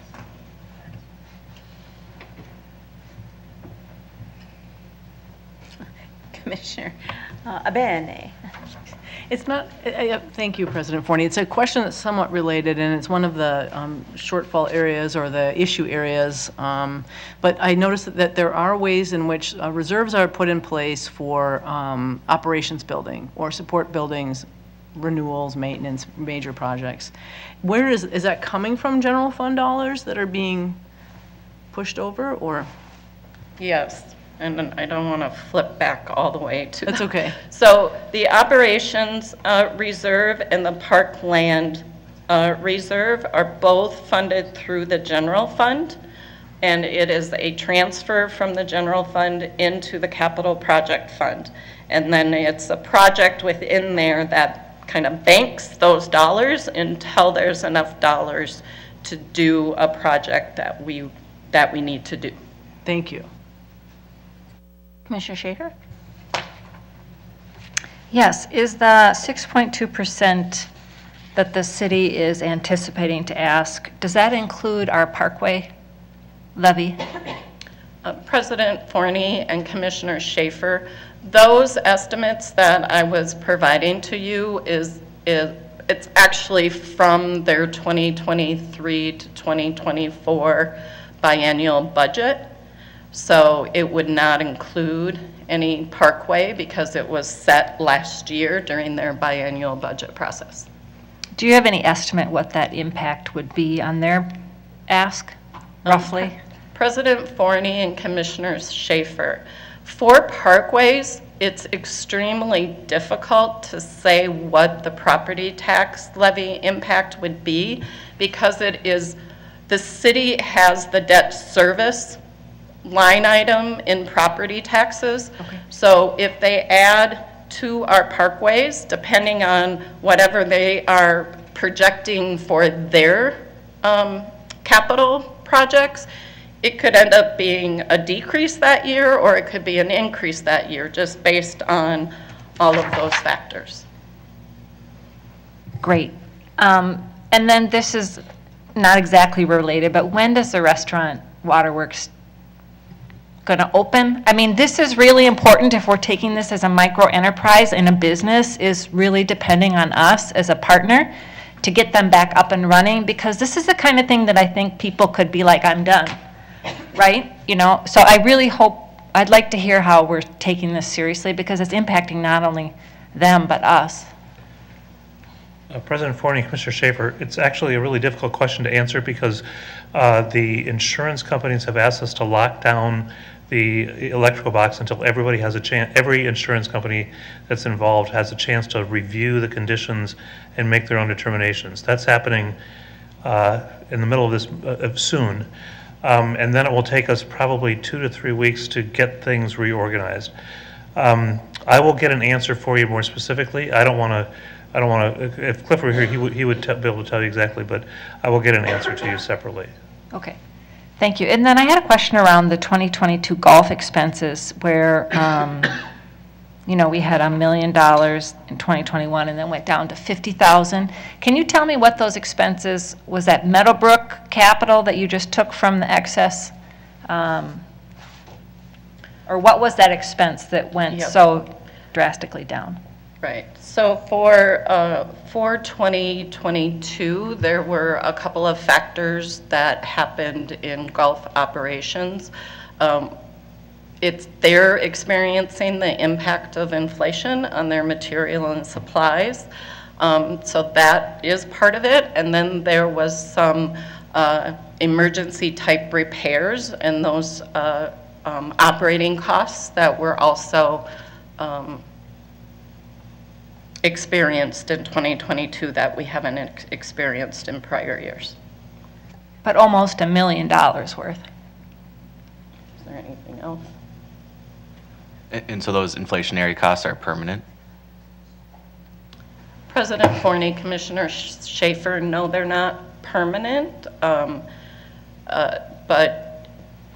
they don't come down as quickly as sometimes they go up, and they don't go down sometimes to the level that they used to be at. Thank you. Can I request that the commissioners get a copy of your slides so we don't have to go through the whole program of both the 6:30 session and the 7:20 session that you and Paul just went through? President Forney and Commissioner Schaefer, thank you for asking that question because I forgot to mention, which I always mention at the beginning of budget presentations, that all this material is posted online and it has been posted since 5 p.m. So it's on our public website, www.minneapolisparks.org/budget. And it will bring you to this material. I can also email a copy of all of the PowerPoints that you, because we're having some capital conversations as well. So I'll email the commissioners a copy of those PowerPoints.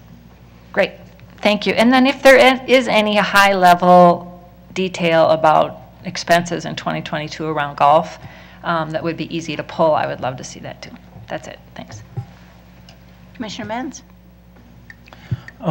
Can you explain or just quickly, so if we have a debt service, that's to an outside, like for the Parade Ice Garden, what is the, where are we paying that money back to? President Forney and Commissioner Menz, the enterprise fund by definition cannot be supported by property taxes. So when we did the major renovation at Parade Ice Gardens, we issued City of Minneapolis bonds and net debt bonds for the open areas, and then revenue bonds for the revenue producing areas within Parade Ice. And this debt service, it goes to our debt service fund over at the city to pay off the debt. What was the original total project doing that we borrowed? I think it was 12. Yeah. President Forney, Commissioner Menz, we would have to look. It was between 10 and 12 million. Okay. And then does it work like our organization or our credit rating is allowing us to get those net debt bonds, or is it the value of the property or the site? How does that work? A little bit. President Forney and Commissioner Menz, that's a great question. So we issue debt under the full faith and credit of the City of Minneapolis. So we cannot issue bonds as a legal entity. We are not, the city levies those bonds on our behalf. So when we approached the city to ask for a bond sale for the Parade Ice improvements, we had to have conversations with city staff and their bonding agencies to prove that we would be able to make good on that debt and be able to make those payments. So it's a conversation and a process through the City of Minneapolis. And they want to be sure that the enterprise fund is solvent enough and will be able to pay down the debt, because again, property taxes should not be used for enterprise fund activities.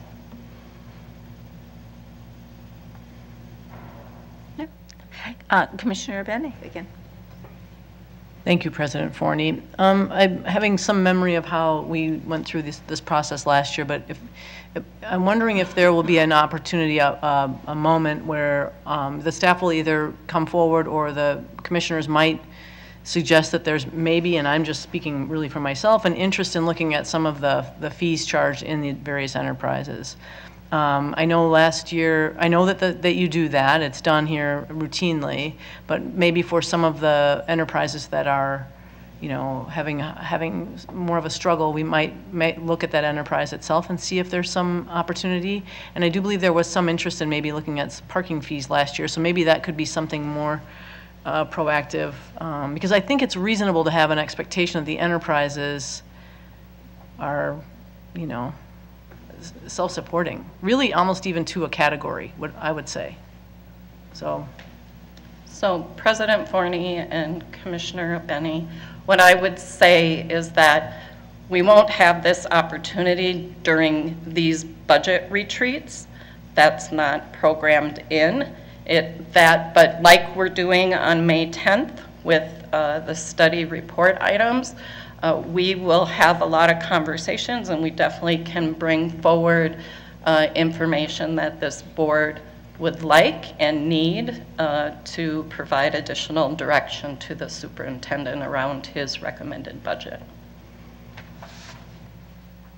Commissioner Olson? Yeah, kind of on golf stuff, it would be interesting to see kind of the ranking of each course and where they are each at. I assume they're not all kind of net neutral or whatever. I assume some are high performers and some are low, so we'll just appreciate that. That's it. President Forney and Commissioner Olson, I will direct you to our annual financial report. That is on an accrual basis rather than a cash basis, but there is a chart in our annual financial report that shows the net income for each golf course.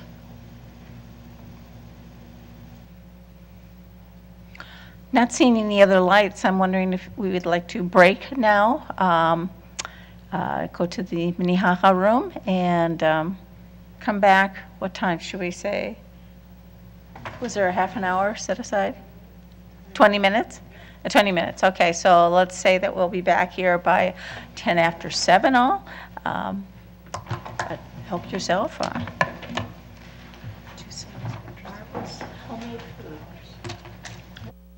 President Forney and Commissioners, we do have some refreshments in the Minnehaha room. I feel like getting refreshed.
Dean?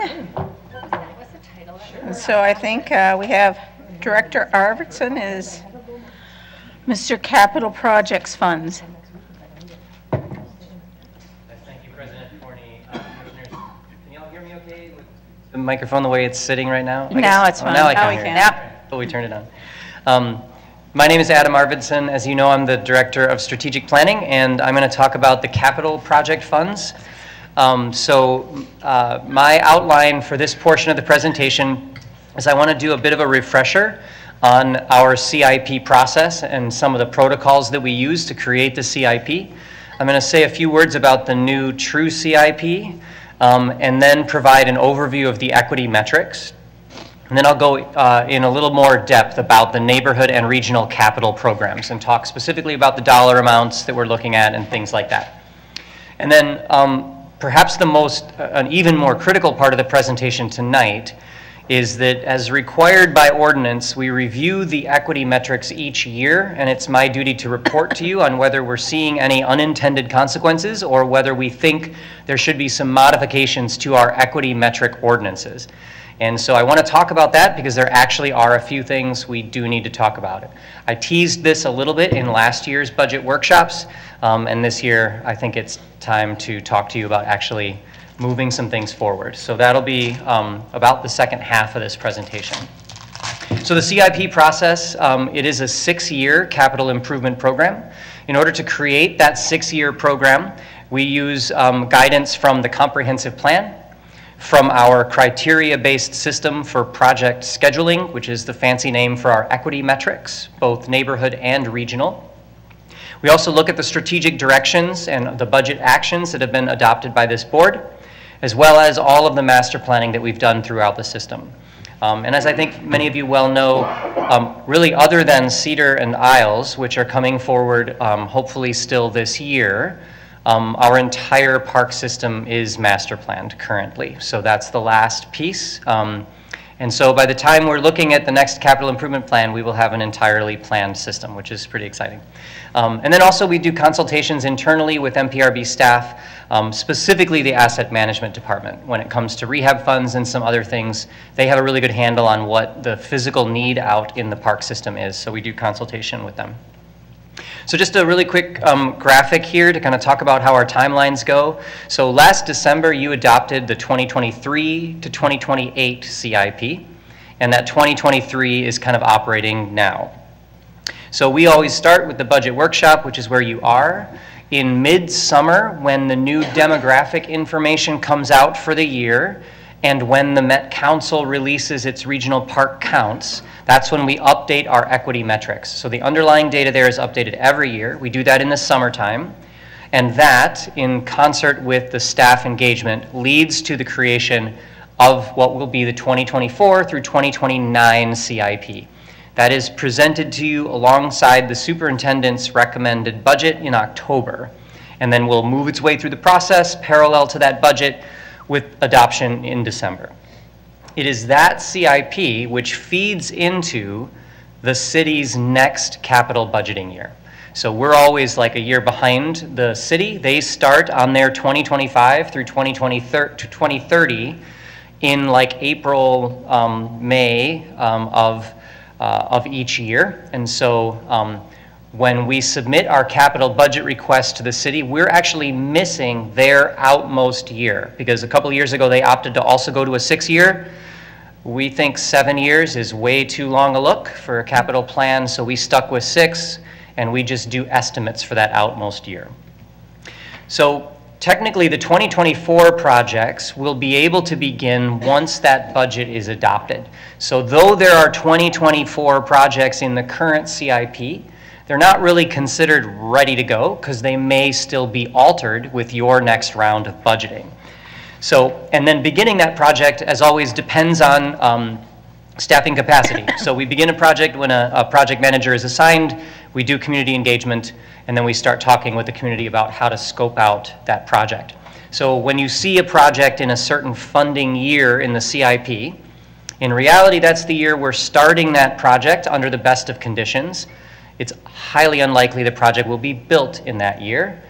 typically, ideally, the next year, because we do a summer's worth of engagement and design, we bid through the winter, and then it gets starts to go in the ground in the following year.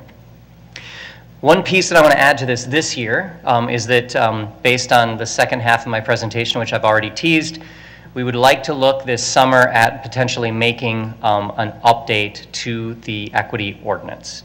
And that's something I'll talk about in the latter half of the presentation. A couple of quick protocols with regard to the CIP. We tend to say that projects that are already in the CIP shouldn't be altered. We try to keep the CIP as stable as possible, regardless of what happens with the equity score. Now, we have had instances where parks have dropped significantly with their equity score. Sometimes the demographic changes around that park. Maybe it comes out of an ACP 50 area and drops way down. We don't remove that park from the CIP. The goal here is to create a 6-year outlook and then try to keep that promise to the community as closely as we can. New parks, therefore, are placed in the outmost year of the CIP, which in this case would be 2029, so that we aren't delaying projects again within that CIP. And also, we don't want parks to get additional allocations until all parks receive funding. So we're trying to get all the way through all the parks under NPP 20, and then we will start over with second allocations. The exception to this is that 2025, which is coming right around the corner, was a year where we normalized the funding for some parks that had been underfunded in the very early days of NPP 20. So we sort of shored that up in the 2025 year, so you will see some of those second allocations. And if you want, and I know that was kind of before this board was seated, most of you, so if you want more detail on that, I'm happy to delve into it a little bit more. Project delays, when they need to happen, are determined by the current equity rankings. So remember that park that might have dropped really low on the equity score? If we have to delay projects for some reason, it's that lowest scoring park now that would be the one delayed. So that's another way that we use those equity rankings is to determine which projects are going to be set off. Anytime we do that, and along with the presentation of the CIP, I will provide you a document called a shift analysis, which basically looks at all the parks in a given year and justifies why we picked the ones that would be delayed. Sometimes we have to correct errors in the previous year. Those are always done clearly, transparently, and with my great apologies. And I can tell you already, there are 2. And I don't want to get into the weeds of why, but McRae Park was inadvertently left out of the 2028 CIP year. There was a last-minute glitch that caused that to happen. And we expect that we will replace it there in the 2028 year, in the upcoming CIP, not the outmost year, because it should have been in there based on its equity ranking. Marcy Park, in addition, received partial funding in 27, and then, frankly, I forgot to give it the second half in 2028, so it's technically an underfunded park right now. We need to explore how much funding Marcy Park actually needs, because it does have an almost implemented master plan, because a lot of work has been done already. So how we suggest solving that underfunding, again, will appear in the CIP that you review this fall. A couple words about the True CIP, which I know some of you are using. I know community members are using it. We're getting a lot of positive feedback about it. The CIP has always existed and has always been approved as a very large and complicated spreadsheet. But last year we introduced an interactive mapping tool that allows you to view projects by geography, district, funding type, status. We actually update it throughout the year. So anytime the board takes action to amend the CIP, say to allocate park dedication funds, within days, I go in there and change those numbers and it shows up on the map. So it's a real up-to-the-minute evolving CIP based on the actions that the board approves. We're also able to more comprehensively include outside funding in that. So when the state, for instance, approves LCCMR funding, as we hope and expect that it will, that LCCMR funding will again be put into the True CIP now. That would never show up on a printed CIP, but we can work it into this because we're making those changes throughout the year. So we're doing some ongoing exploration with the True CIP that I just want to tease a little bit, kind of asking ourselves some questions. So we're wondering if the True CIP rather than the big spreadsheet can actually be the tool for budget building. So is this an easier way to be looking at the CIP than the big spreadsheet? It's something we're exploring.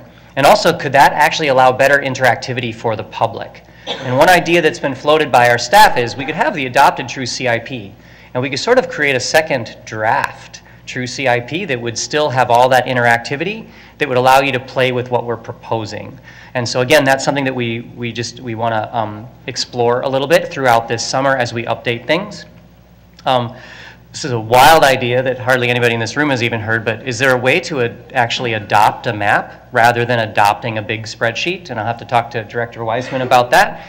But we hear from almost everyone that this is a more user-friendly tool, and so I just wonder how that fits into adoption. And barring that, can we functionally use the digital tool to actually populate the spreadsheet rather than the other way around? So we're working in a more native map geographic environment than in the big spreadsheet environment. So again, more to come on that, but it's, we initially developed it as a communication tool, and I'm actually finding that it's a more useful tool for me to work on and understand the CIP than the big spreadsheets that I've been used to creating. So it's a mental shift, especially if you're not a Zoomer or a millennial, but maybe we can make that happen. So onto the equity metrics. Equity metrics overview, we use a system of equity metrics to choose which projects enter the CIP. There are, for the neighborhood, 7 metrics, and for the regional, 8 metrics. These are all data-driven metrics. They were selected in order to understand equity needs across the city, and also because they have consistent, uniform data across the city. We update that underlying data every year, and we include both metrics on park assets, so what's the condition of the playground, and also on community characteristics, say how many youth live in the neighborhood. It also undergoes a systematic annual review, which is going to be a big part of my presentation tonight. We do have an ordinance that requires this. Chapter 16 ordinance, which is our joint ordinance with the city around NPP 20, requires that equity metric be used. Chapter 17 goes into detail describing that metric. It's important to note that Chapter 17, which describes the metric, is not a joint ordinance. So changes to that ordinance, some of which I may propose that we're going to bring forward, don't actually also have to be approved concurrently by the city. We control how the equity metrics are described and implemented. The joint ordinance requires us to have them. Okay? So under the neighborhood parks, we have 4 community characteristics and 3 park characteristics.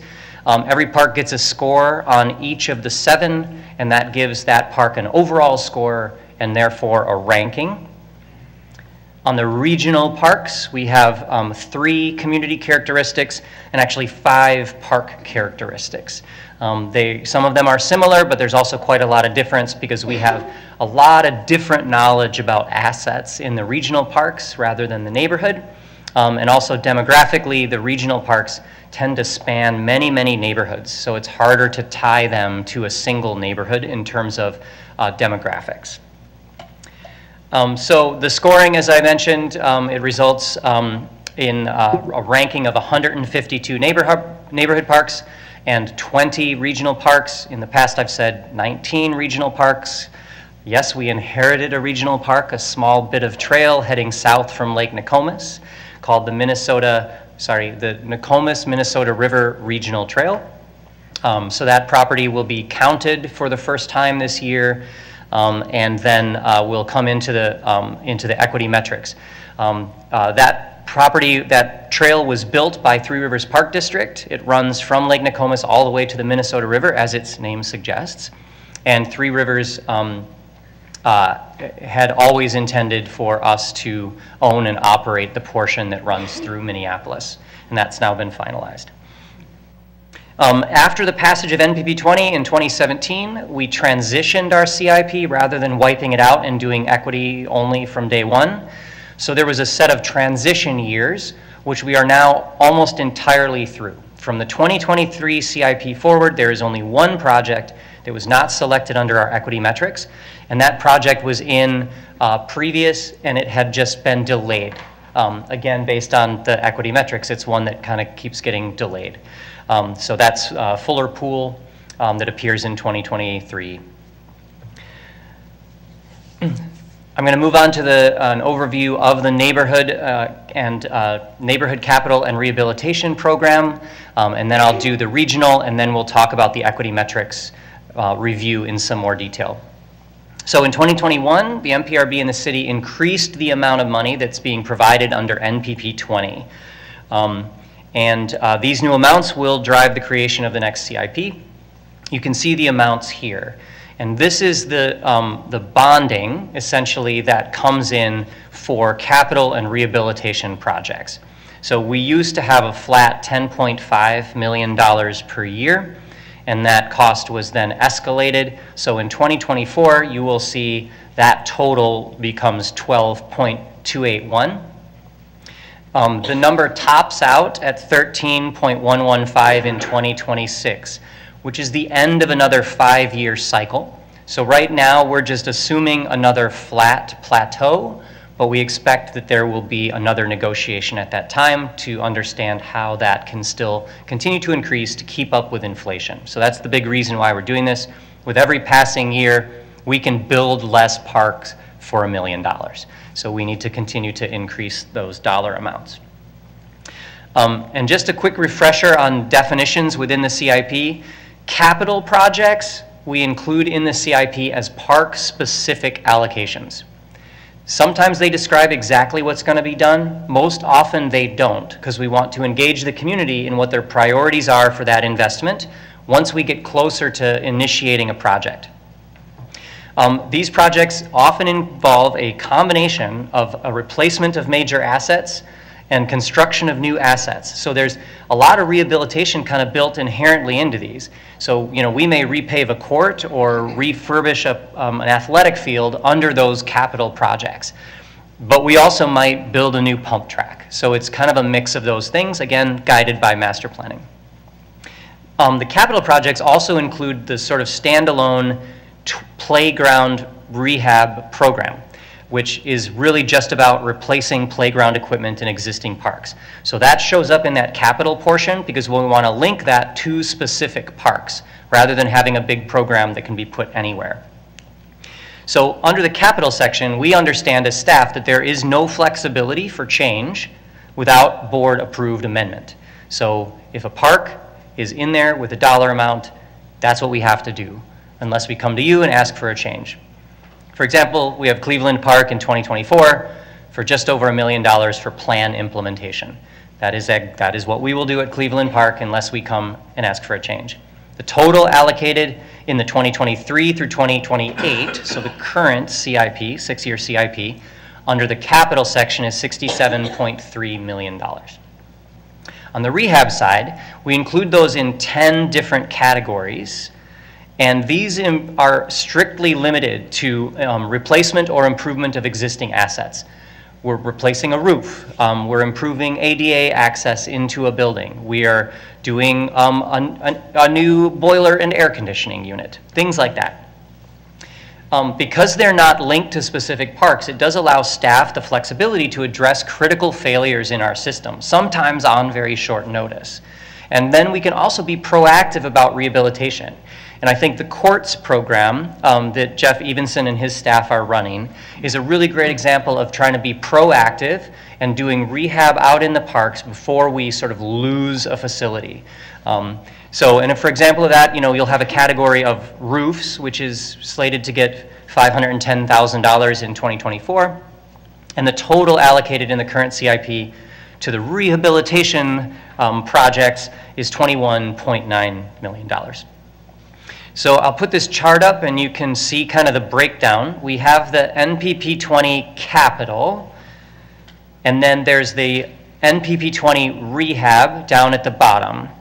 And those two together add up to the amount we're getting from the city. In addition to that, we have a capital levy responsibility of $2.18 million per year. So you can see there's a total capital investment of 11.26 in 2024, an addition of $3.2 million in the rehabilitation categories. And again, I want to stress that it's a bit of a blurry line because within that capital side, there's a lot of projects that involve rehabilitation of existing facilities. So let's look at the regional. And the regional system is funded primarily by three sources. You have state and regional bonds, state and Met Council bonds, the Parks and Trails Legacy, and the lottery O&M. So those are kind of our big three pieces. And they're all distributed to us based on amounts, formulas, funding formulas, that determine how those are distributed among the 10 implementing agencies that operate regional parks. And that's us and the counties and Three Rivers and the city of St. Paul. There's 10 of them.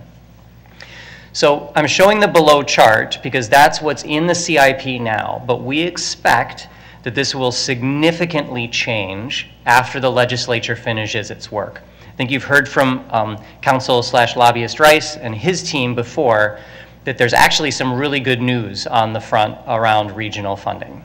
So once we see where everything finally lands, and there are changes happening even at the 11th hour, I'm sure, we will likely make major changes to the next CIP to shore this up. For instance, you'll note that 2024 would not normally be a bonding year, but it appears there will be bonding, so that 0 is not going to be 0 anymore. Once we do a full accounting of what the final numbers all are, there's an outside possibility we might need to make a mid-year amendment to the CIP in order to accelerate some expenditures. That's TBD, but I just want to warn you that the changes are big enough that we might need to do something before we get all the way to October, November, December. Quick note on part amount for us to break off an actual project. And in fact, in all those neighborhoods combined that have less than $100,000, there's about $1 million sitting in those various neighborhoods. So we're trying to find some creative ways to get money spent, but when we're at those low dollar amounts, it's hard. Nevertheless, since 2014, which is the inception of the program, $37 million roughly has been paid into the, and the board has allocated almost $20 million of that to projects, or 54% of that amount. And I also want to note, because it's maybe we're starting to say this, that actually 11 million of that 20 are completed projects. So $11.5 million paid in the parkland dedication is already open to the public. So we're not even talking about allocation anymore. Like, we're actually opening new park amenities to the public. That's a pretty big dollar amount, I think, because that equals almost a year of our entire capital program. So that's exciting to see that. Currently, we're allocating about between $1 and $3 million a year, and one of the governors on that actually is staffing. It's hard for us to put 8 projects into the CIP that would be brand new. So that's parkland dedication. And now I want to talk about updating the equity metrics. And in some ways, for me and for my purposes at least, this is probably the meat of my presentation and the thing I'd like to maybe hear the most from you about. So as required by the ordinance, we evaluate the overall equity metrics. We lock in those numbers for the year so it's not constantly changing. But those reviews, kind of since 2019, we've had a few things on our radar. We see 4 potential unintended consequences that are creeping into our equity metrics that we feel like we need to analyze and potentially correct. I'm going to go through these in turn, but we need to look at the density metric. We found a discrepancy between the ACP and ACP 50 metrics that was actually pointed out in my conversations this year with the city's Capital Long Range Improvement Committee, which is one of the more brilliant citizen committees we have, and we present to them every year on our bonding projects. And though they have sort of little authority over our actual projects, I try to engage with them on understanding our systems as best they can and proposing changes that they might like to see to our systems. And they noticed an error in this metric, which I'll get to in a moment. We are considering looking at using watershed demographics instead of neighborhood demographics. And then lastly, but perhaps the one that's been sitting there in my mind for the longest, is how do we address underdeveloped parks in our ordinance? Okay, so density. The current ordinance language for the density metric has a couple of functional issues. First of all, the scoring is static by density. So if there are more than 10,000 people per square mile in a neighborhood, it gets a certain score. So those are numbers that are just hardwired into the metric. This does two things. First, it's pretty arbitrary relative to city density. And secondly, it's going to become less impactful as the city densifies. So if more neighborhoods are getting more dense, that means there's going to be less stratification in our scoring.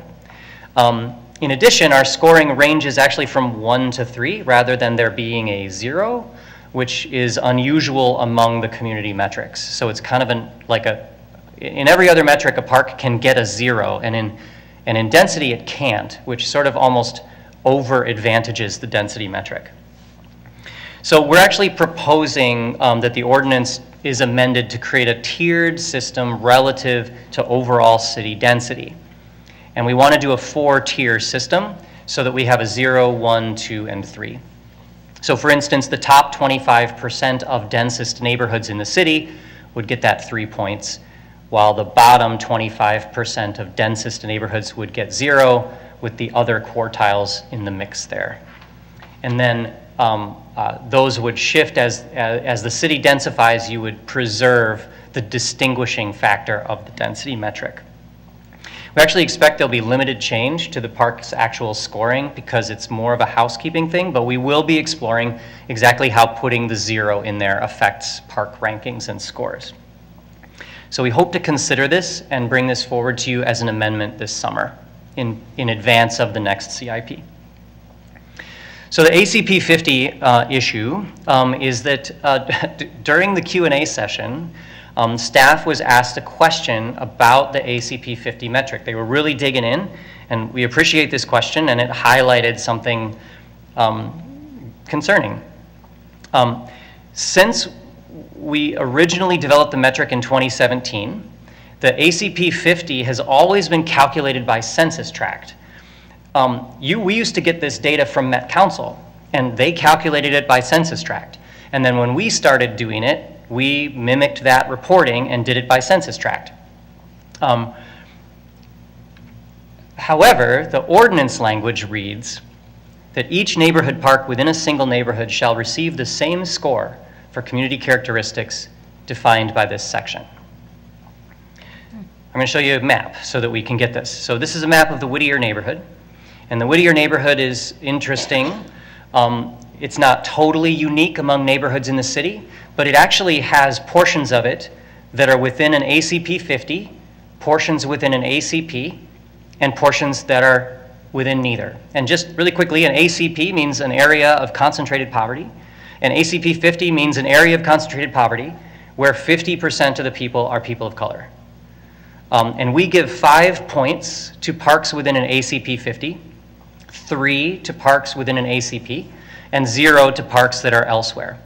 So you'll notice in this Whittier map, Washburn, Fair Oaks, and Clinton Field would get 3 points, while Totlot would get 5, and Whittier none. And that's normally how we would have scored that, and it's how we've done it since the beginning. However, it's actually not the way the ordinance tells us to. The ordinance says that all of those parks should be getting the same score. So how do we do that? It's a challenge. It's really difficult to create neighborhood level ACP 50 mapping because it is based on census tract. So in the example of Whittier, what would you call it? Is it an ACP 50 for the whole neighborhood? Or is it just an ACP when you average it? Or is it neither? So we feel we really need to stick with the census tract mapping for this particular item. In addition, a possible move to a walkshed demographic, which I'll talk more in a minute, might make the neighborhood equivalency rule moot.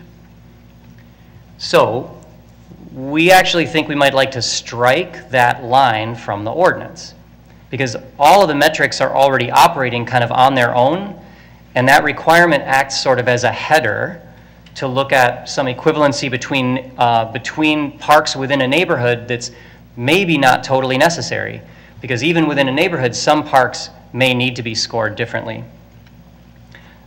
So we don't expect any change to current scoring if we do this, because this is actually what we're doing now. So we might consider this, again, coming forward this summer. However, there's a big however here, it's possible that those practices that we've been using that have been out of sync with the ordinance have caused parks to be left out of the CIP in years when they should have been in. So if a park was getting a 0 score, but it's in a neighborhood with other parks that are getting 5, would that have risen its score to the level of bringing it into the CIP? Maybe. This was just recently discovered. So the Data Insights team is currently examining recent CIP years, looking for neighborhoods that have different metric scores, and finding out if there are parks that would have been left out inadvertently.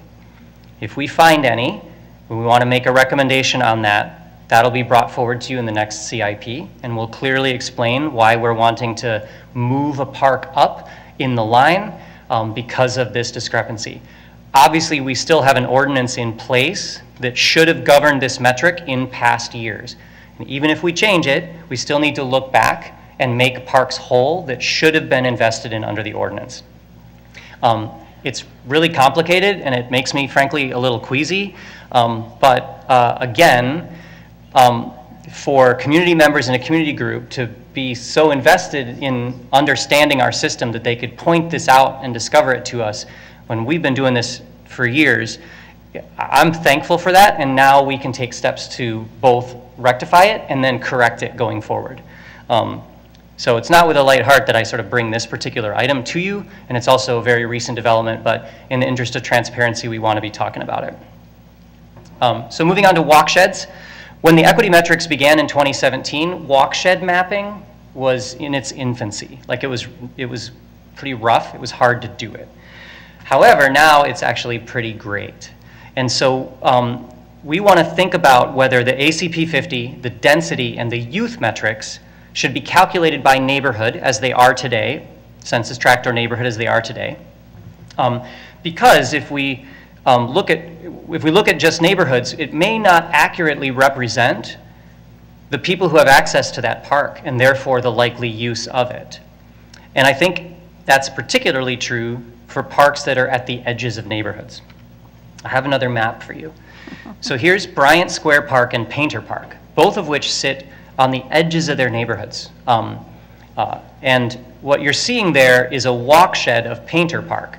So clearly the walk shed takes in half of the South Uptown neighborhood. And the Bryant Square Park would actually take in almost half of the Lyndale neighborhood.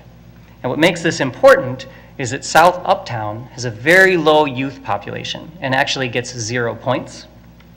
But Lyndale has a much higher, almost double youth population, and it therefore gets 1 point. So if youth from Lyndale are moving over and using Bryant Square Park is not getting credit for that. So we want to look at, if we look at walk shed, does it create a more realistic picture of who's using that park in terms of whether they're coming from a denser neighborhood, whether they're more likely to be youth, and potentially whether that walk shed would constitute an ACP or ACP 50. So with the walk shed analysis, this is a bit more complicated, and we're still doing the analysis. So we want to ensure that switching to a walk shed metric doesn't create its own unintended consequences. We think the technology is there to be able to help us make a more accurate picture, but we need to make sure. So parallel to our 2023 metric update, we're going to do this 2 different ways. We're going to use the brand new demographic data to do our ordinance-directed neighborhood focus and side by side do a walk shed analysis.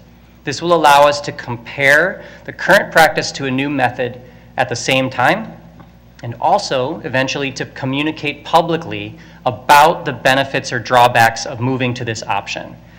It's also going to help us define ordinance definitions if we decide to change the ordinance, like walk shed has to be defined in ordinance. So what we expect is that we're going to do some analysis this year. We're going to move through the CIP as we have it, And then at the 2024 budget retreat, we're going to show off some data around this, and then possibly do an amendment next year if that seems the appropriate way forward. The last one, I know it's a lot of me, so I'll try to wrap it up here. The last one is underdeveloped parks. So currently there are 43 parks that could be considered underdeveloped in our system. These could be parks that we own and have master plans for, but which don't have really any built assets. Russell Triangle, CPRO site, Ryan Lake, or parks that we own and have master planned, but will never have major assets. So these are many of the small triangles that might get a bench or some natural landscaping. Or parks that we acquire to fill in gaps, but won't be acquired with major assets in place. So the North Loop Park was acquired, and it doesn't have anything there. So the ordinance does say that all neighborhood parks must be ranked. And under the current ordinance, these parks can never be scored on their park asset characteristics. They can never get a score because they don't have anything in them. So that creates two issues. Some undeveloped parks rank very high in our metrics simply because of where they are located in the city. They are within an ACP 50 area that is high density with a high youth population and higher crime. So we see some examples of that. Newton Triangle, CPRO site, Irving Triangle, Barnes Place, they are all in the top 50 of parks. Meanwhile, and I think this is the more problematic reality that we need to solve, is that most of those undeveloped parks cluster at the very bottom of the rankings. You can see this is the bottom, 152 is the last park.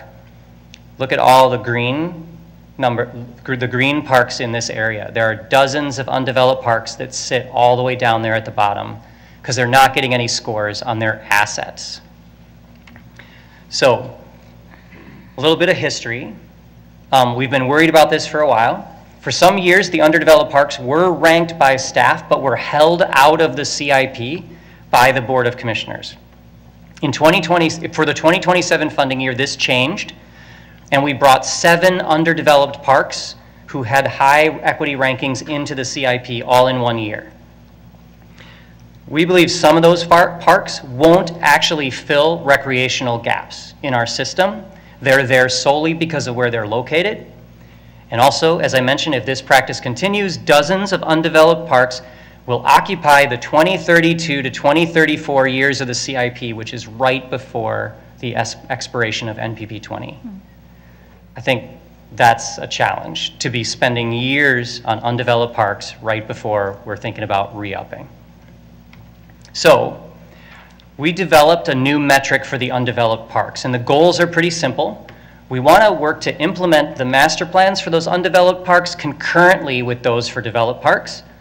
We want to focus development on areas with the greatest community need, as we do with developed parks, but also focus development in areas that are otherwise underserved. So how can the undeveloped parks fill in a piece of our system that is missing right now? That's where we should be prioritizing. I don't think every underdeveloped park should be a high priority, but we also can't have them all sitting at the bottom of the list. So here's our proposed approach. We developed 2 neighborhood park lists. There's the developed and the undeveloped. There's an annual portion of the neighborhood funds that's dedicated to the undeveloped or underdeveloped parks program. And then we develop new but similar equity criteria to rank those underdeveloped parks on their own merits. And then once there's an investment, we would move it into the main list. And here's what we propose for metrics. The community characteristics would stay exactly the same. The park characteristics, we would have 2 different characteristics, proximity and asset potential. Proximity means how many of the 5 major assets are within a 10-minute walk. So basically, are you already near a bunch of stuff? And if so, maybe that's a lower priority park. And the second one is asset potential, which means, does the master plan call for that park to have a major asset? Yes, if we're planning to build a playground there, that park should be prioritized because it can fill a recreational gap that we have identified in our planning efforts. If not, it may be one of those triangles that creates that offers really excellent green space in the midst of a neighborhood, but we might not want to put a lot of money into it right away.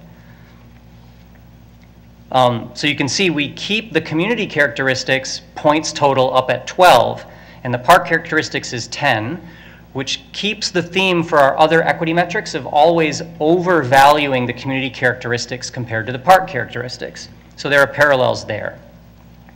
What I'm showing you here is a sample ranking of the undeveloped parks in our system. Keep in mind, this is 2022 demographic data, so that will be obsolete come this summer. We also need to tweak and make sure that we've got all the asset potential and proximity correct. And we will be creating a final list along with the 2023 equity metric update. You notice there's quite a few ties. So we're breaking ties by looking at asset potential first and proximity second. Basically, can this park fill a gap? So you can see what we have here on the top view. Newton Triangle is a north side park where we do envision kind of an outdoor gathering area focused on urban agriculture, which is very prevalent in the area.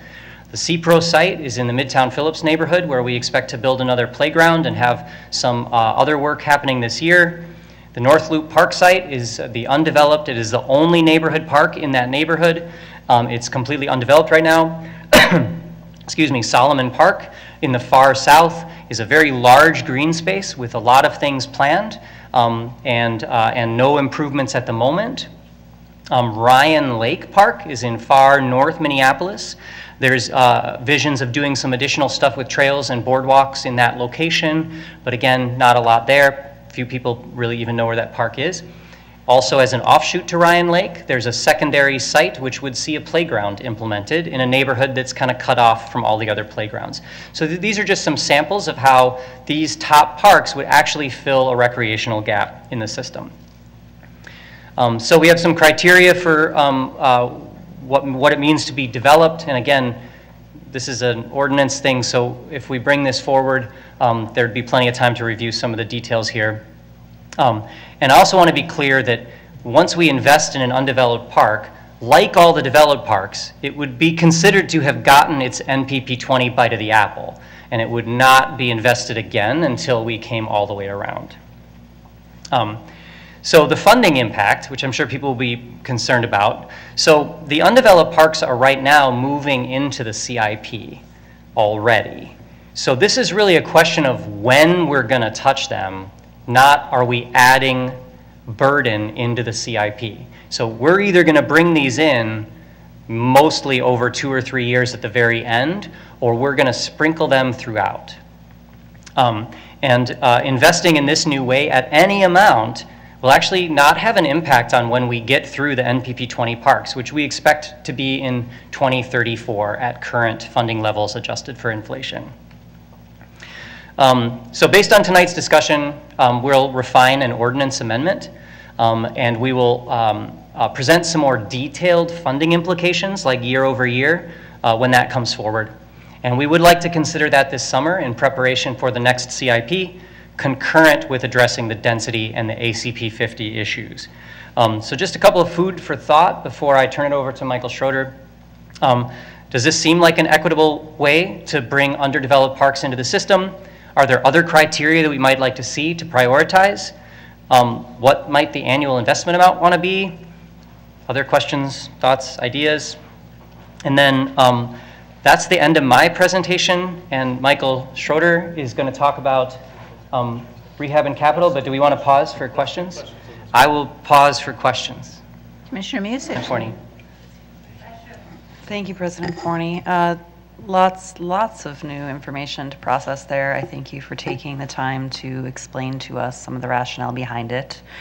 I guess I'd like to see more examples around how these impacts will materialize if we were to implement them.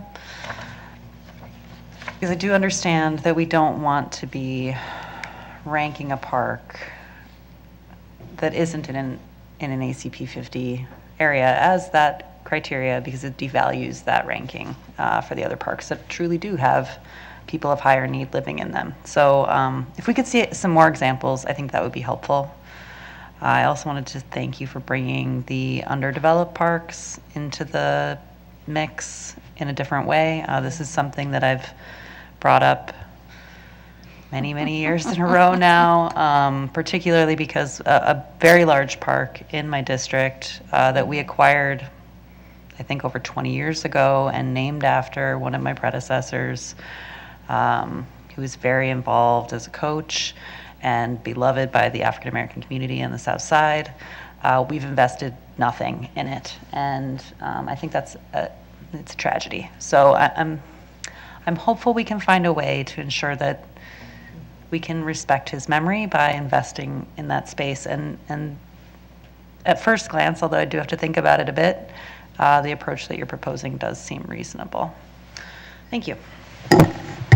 Commissioner Alper. Thank you, President Forney. I also would like to echo Commissioner Musage's points. I appreciate the detail and the thought that went into this. Just a couple things which may or may not get at your questions, which if you could pull back up, that would be great. My initial thoughts are here that, like, wow, maybe we need more rehab and less capital with the balance. Just an overarching comment. You mentioned creative ways to spend parkland dedication fees, and I have that on my priorities for you, so thank you. I can wave it a little more. Just kidding. I would love to see if you could walk us through, maybe not tonight, but another, perhaps at a planning committee meeting, a live demo of the Power BI, true CIP, see it in action from your perspective on how best to use it. That would be great. In regards to the under or undeveloped parks, at one point you said that they would come up in 2032 to 2034 CIP, but we have correct me if I'm wrong, but we have more or less an annual allocation for at least MPP 20 funds, right? Every year. So I guess my point is, I appreciate you mixing them in, but it seems, I don't know if all of these parks deserve the same level of capital funding that some of the other parks in our system do. So I appreciate that you're thinking about how to weave them in. I have a small triangle park that would love to do something on in District 3, but I'm not sure it warrants a ton of capital funds. I just want it to see some attention sooner than some outlying year. So I don't quite know how that, I mean, you could either speak to it now or I'll try and form my question better at a future time with how moving it up or how, yeah, never mind. I'll leave it at that. Thanks. President Forney, Commissioner Alper, excuse me, Alper, if I may. I agree that particularly in the case of the underdeveloped parks, we need to look at what the master plan in particular is directing us to do and what that costs. So many of the underdeveloped parks, I mean, we're investing more than $1 million typically, sometimes much more than $1 million in an individual neighborhood park project. And I think we would rarely do that in the case of some of these smaller triangles. So the undeveloped parks that came into the CIP in 2027, the funding amounts were determined based on what the master plan is saying for their implementation. So Irving Triangle is getting a natural area and a bench and a bike rack. And so we put like $35,000 in the CIP for that park. And that'll just about do it. So it'll be commensurate with what actually the promise to the community is to happen in that park. And it won't be at the same scale typically as some of those bigger parks, unless we have undeveloped parks that are expected to see large improvements like the CPRO site or Ed Solomon Park.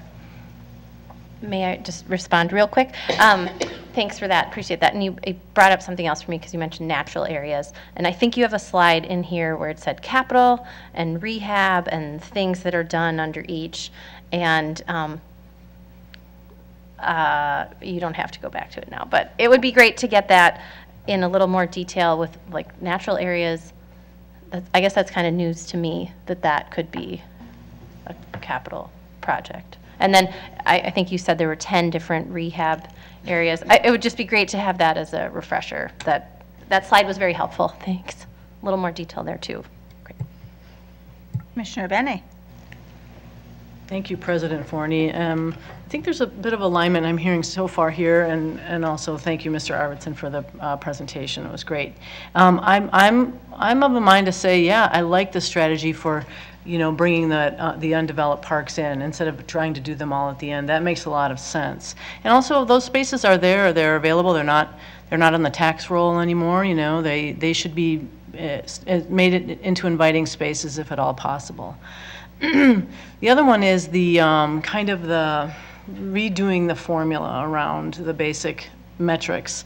I'm not as comfortable with that, and I'm not sure why. I think a couple things come to mind. You're looking at demographic data on an annual basis, so it's already a dynamic data set to begin with.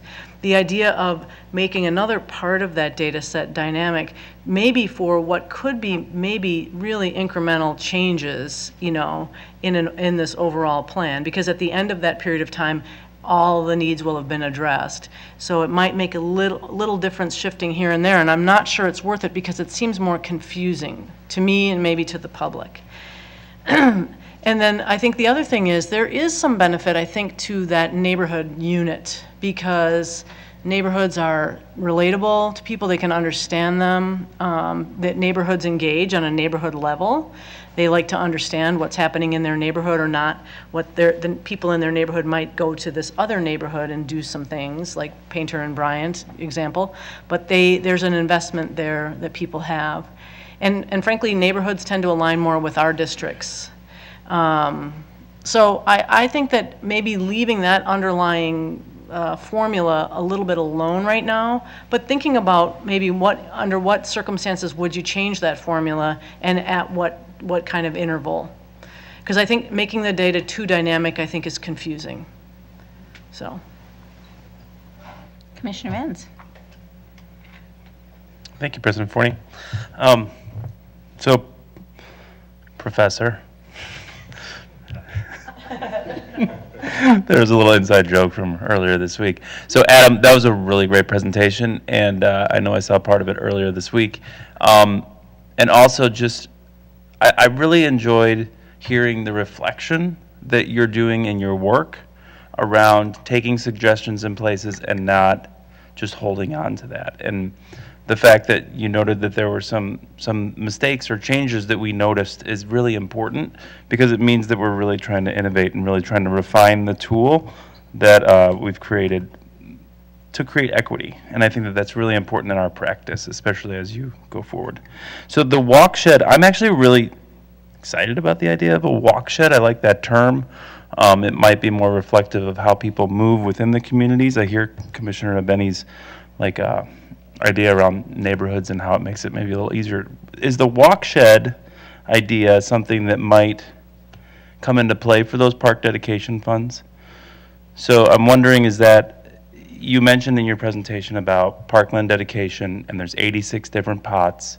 We've got these little, so is that sort of something that we're trying to strategize around, like how we get those parkland dedication funds to be open to adjacent communities, so that we're thinking about parks as more like a micro system that impacts and uses those development dollars that we get? Is that a strategy that we're sort of pursuing? President Forney, Commissioner Menz, in a really quick word, no. And there's a couple reasons for that. So if you created, so the park dedication ordinance right now, as it's written, and keep in mind this is a concurrent ordinance with the city. Any changes to that, they have to approve it too. Mm-hmm. The way it's written now is that whenever a development appears in a neighborhood, the money must be spent in that neighborhood. Unless there's really no way to do that, and then you can spend it no more than a half mile away. If we went completely to the half-mile nexus around every dot on that park dedication map, it would be extremely difficult to manage in terms Okay. of knowing what monies could be used in which parks. And to Commissioner Benny's earlier question, like the neighborhood in that case is legible, like they tend to be interested in the amount of money that's available in the neighborhood and they make us recommendations. However, there is that half mile out, and there's an example of that that's actually coming, where we're gonna need to spend money outside of a neighborhood. The walk shed in terms of the demographic information, and I do want to be clear, the walk sheds won't change profoundly each year. We would, if we changed that methodology, it would be like a big change, and then those walk sheds would be static, just like the neighborhoods are static. By going to the walk shed, the idea would, the walk shed wouldn't necessarily encompass all the park dedication dots, right? There will be dots that will be outside of walk sheds. So those two things are not really connected. But I think that I'm interested in hearing other ways of creatively spending the park dedication money. But yeah, it's the thing that concerns me maybe most is that shared ordinance with the city. If we made such a fundamental change, it would also open the ordinance to challenge from the outside. Right, yeah, I've heard that argument too. Otherwise, I actually really like the idea of separating the developed parks and the underdeveloped parks. That seemed like a logical way to look at it. It seems like as a teacher, I would call it a rubric that we're using to measure parks. The not having a zero, I think that is an issue with the density. But I do like the idea of figuring out how to get money to the underdeveloped parks, because those are, as Commissioner Benny stated, they're not on the tax base, and they kind of can become the eyesores of the community. Even though they're parkland, they're still just like not utilized. I'd also push that, maybe there's a place for public art in those places instead of just playgrounds. So can you explain to me one last thing, and that is the Playground Rehabilitation Fund. So is that a set amount? I didn't see like a number for what that is every year, but you said it's kind of isolated. What is the number that we spend on playgrounds every year? President Forney, Commissioner Menz, thank you for that. Thank you for that question. Excuse me. Each year, we invest in the equipment replacement of either 3 or 4 playgrounds. And the actual dollar amount escalates each year. So I think right now we're at about $425,000 per playground, roughly. And so we do 3 or 4 each year. And those are brought into the CIP as standalone capital projects in the capital section of the CIP, which means their amount and their park is locked. We say we're going to do Todd Park, we're going to do Todd Park. But it's based not on that park's equity rankings, it is based solely on the condition of the playground. And that counts in the rehabilitation number, like the 3.2 versus the 9, or does that count in the capital? President okay. Forney, Commissioner Menz, it's actually sitting in the capital section of it. We consider it a capital project because it is specific to a park, has a set dollar amount for that park, and we assign a planning project manager to engage the community.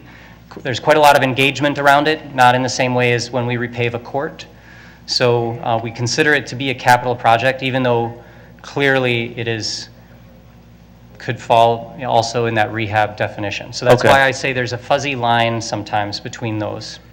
And that's whether or not we're replacing the playground or if we're getting a new playground. It still falls in the capital. Okay. President Forney, Commissioner Menz, all of those would be equipment replacements. We take out all of the equipment and put all new equipment in. And so often when you approve a concept plan for a playground, that's what that is. We've done community engagement and we're replacing the playground. Thank you, that's all my questions. Thank you, President. Commissioner Schaefer? Yeah, we heard tonight that the city is not really honoring our equity system investment asks that we have had for expanding our footprint for our new parks. I am wondering how staff is kind of looking at that, if we kind of then move a bulk of these forward, what that's going to look like. And should that be part of our assessment ideas around proximity and asset potential? If there is a park that's going to require less stress in bringing it online as far as a system equity investment, if that should contribute to the entry of those underdeveloped parks. If that's an area we're struggling to play catch-up in, it may be worthwhile for us to consider that as part of the metric. President Forney and Commissioner Schaefer, I want to clarify, maybe I misspoke when I talked about that slide. Okay. The city doesn't include our system equity investment in their budget projections because they have a financial management policy that dictates how they calculate their financial projections. But as we've started to bring system equity investment through our process, our budget process, the mayor, city, and the BET have approved our system equity investment amounts annually. They just don't include it in their projections, which I wish they would, because then it shows us at being 4.5%, and then we're coming in at 6.8%, and it just looks like we don't know how to do our projections. So it's not that the city isn't supporting our system equity investment asks. Okay. Thank you, that's helpful. And I'll just throw that idea out there for Director Arbinson, if that's helpful or not. It just came to mind when I was thinking of that. And then, we want to spend our park dedication fees. And again, I think is there an opportunity to include that in some of our metrics around CIP work? I know that we kind of,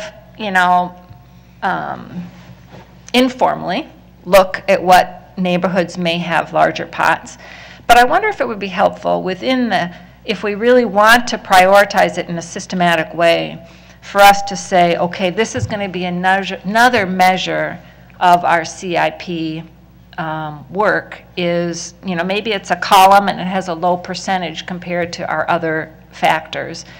But it may be a way to think about that could help the expenditure of park dedications and possibly get those funds out in the community quicker. That's just a thought. I don't know if you have a response to that you'd like to say off the top of your head. President Forney, Commissioner Schaefer, I might have a clarifying question or two. By including park dedication in the equity metrics, do you mean that it would be an aspect of park ranking, would have some relationship to the park dedication available? Or I guess I don't fully understand how them being in the equity rankings would accelerate spending of park dedication funds. Prioritizing projects that may have a bulk of park dedication fees. Okay. President Forney, Commissioner Schaefer, I think it's very important to note at this juncture that park dedication fees are almost an inverse relationship to all of our other equity metrics. Okay. So the parks that we rank very highly under equity metrics because of the neighborhood characteristics in which they exist are those neighborhoods least likely to have lots of park dedication funds. So I would caution prioritization of parks that could access park dedication funds. I understand that. How does it play into density? Because you also include density, right? I mean, maybe the park dedication is kind of indirectly touched on through density. Remind me if density was a part of that. Yeah, President Forney, Commissioner Schaefer, density is one of our metrics. And there are some very dense neighborhoods like Cedar Riverside whose parks rank very high. There's been extensive high-density development in those locations, but much of it is affordable, and so no park dedication fees are generated. Gotcha. That's helpful. That's it. Thank you for your work. I really appreciate it. And I concur with Commissioner Bene about, is the work worth the climb? As far as thinking about some of these ordinance changes, if it's going to just tweak versus, substantially impact. Thank you. Commissioner Olson? All right. Yeah. Overall, I honestly, I feel pretty convinced on all of these. I think they're all great ideas. And I think it's important in some ways to implement some of these now when they are just a tweak, because there could be a period where all of a sudden, for the density, let's say our city changes in dramatic ways where it becomes something where it could be an issue or tough politically. And so I think sometimes when it's like, oh, this is a tweak, it won't change anything, but it gives us a more accurate picture of what we're dealing with. I think it's important to do that when there's less kind of pressure. And I would just say that overall, I think with the state and what we're trying to do is we're trying to get a really accurate picture of our parks and our system and how people use them. And to that point, even though it is more complicated, I really like the walk shed idea, because at the end of the day, that's how people engage with our parks. They don't, no one wakes up in the morning, no kid wakes up in the morning and says, well, I'm in the South Uptown neighborhood, and so I'm going to go to my South Uptown park or whatever. It's largely indistinguishable, I think, to the average Minneapolitan. The only reason I know various neighborhoods is because I'm very invested in local politics. Most people have no idea what their neighborhood is. And yeah, it's kind of a convenient way to do things, but I don't think it accurately portrays what our city is, which I think is what good data does, right? And so even though it may be a little more complicated, I think ultimately getting to a place where we can look at the numbers and really feel confident if that's what our city is important. And to that, I think that all of these initiatives really get us closer to that. And so just really hats off to your presentation and explanations. I'm sold on all of them. I think they're good ideas. Nothing, okay. Commissioner Thompson? Thank you, President Forney. Thank you so much for that, Director Arvidsson. If it seemed like everyone was weighing in, I will weigh in this idea.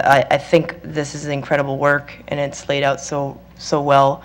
I would just caution the amount of staff time it takes and the investment it takes to put these sort of data metrics in place when, as Commissioner Olson said, and it's so true, I was just sitting here doodling with my brain of like, as the city ebbs and flows in the development, especially, I don't like the plan, but it exists, the 2040 plan, of how that's going to impact these metrics that we use. By the time you get it rolled out, it's all changed, because of whatever got, so that's my only concern in developing staff time to change it. Although I think at the walk score, what do we call it? Walk shed, there it is. I don't know why I was thinking walkability, but I think it's a great idea. That's my caution, I suppose. Commissioner Schaefer? I forgot my second question. On your slide you have for our discussion here, what should the annual investment amount be? If we're putting these underdeveloped parks in, I'm not sure I quite understand that question.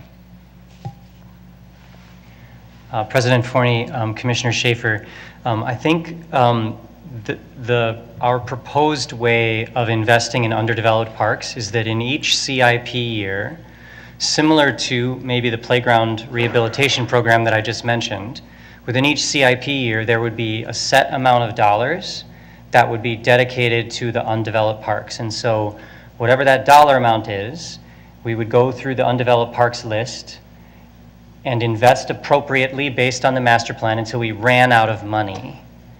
And then we would save the next group for the next year. So that would allow a spacing out of the parks that was roughly even year after year.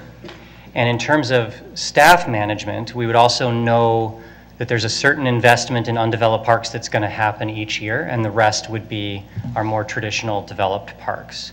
So that was the thinking behind that. Is there a way, what would the drawback be just to put them all in together and combine the lists instead of having just a set dollar amount for underdeveloped parks, instead of ranking them all and then putting them all together? President Forney, Commissioner Schaefer, do you mean that all the undeveloped parks are in the same list with the developed parks? Yes. Yeah, what would be, if you're going to have they would be two separate ways of analysis, right? You'd recognize that. But what would be the problem with combining them and just kind of taking them through? So President Forney, Commissioner Schaefer, they are combined now. All of our parks are in one list, 152 parks. Yep.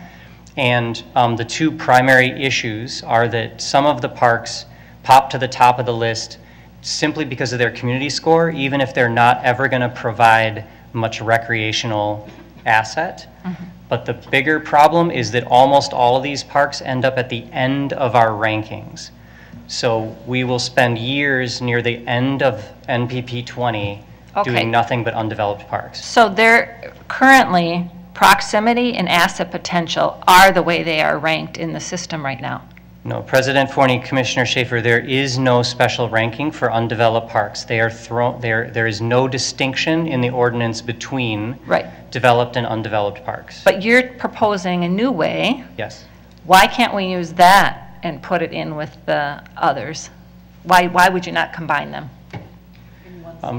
In one list with the new mode. I mean, I understand why they're ranked here now, but if we're going to relook at them around proximity and asset potential, would there be ease of just combining the list maybe 2 years out so that you don't have to upset your plan for the next 2 years, but you've got them, instead of having a ceiling, is what I'm saying. President Forney, Commissioner Schaefer, I do see what you're saying. I'm trying to get to a particular slide here. So in order to bring them into the same list, every park would theoretically need to have the same possible maximum score, right? Otherwise, you're disadvantaging the undeveloped or not.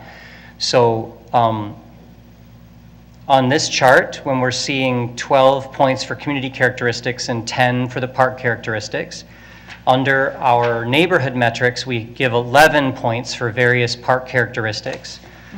The only way that I think what you're suggesting could work is if an undeveloped park could possibly get also a maximum of 23, like the other parks, and then they would slot in amongst the other parks.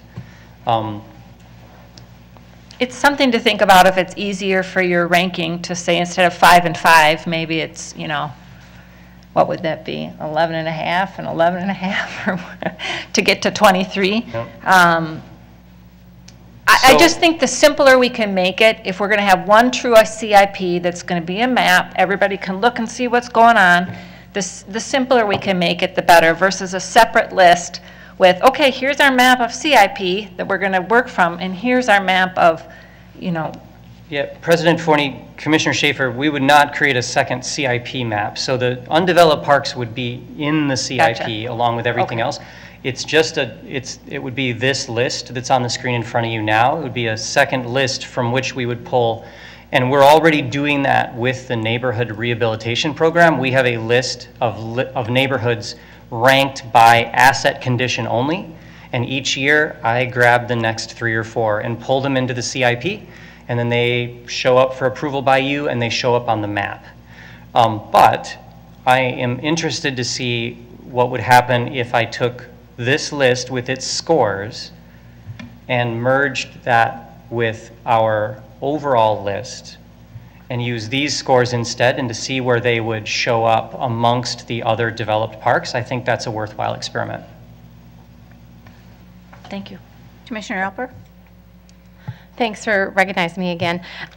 I had one thought that came up when you mentioned master plans for these underdeveloped parks, because, and I would be interested to see, we're doing a lot of analysis here. I'd be interested in seeing some analysis on what is included in these master plans for these underdeveloped parks, not necessarily ones like Solomon Park, which is much, much bigger. But these little triangle parks that we have a lot of in the system, because most of the master plans, correct me if I'm wrong, I think are from 2016. And this was they were from a moment in time. And frankly, we've had a lot happen since then. So, a lot. And I think it's worth, 8 years on, considering revisiting what community said, some community members said in 2016. Because I don't want necessarily, especially for these underdeveloped parks where we don't have existing assets, I don't want to let the master plan necessarily be like the be-all, end-all. Thanks. Okay, so first of all, I don't know if this was question and answer period, if people were viewing this question and answer period for everything or just on Adam's presentation. But we are getting to the end of things, so I just wanted to make that comment if people have more things to say. But I just had a couple of comments. I don't know if I was hearing you, incorrectly or not, but you were talking about parkland dedication fee and then the NRP, NPP 20, excuse me, and the two ordinances and what we can change and we can't change. So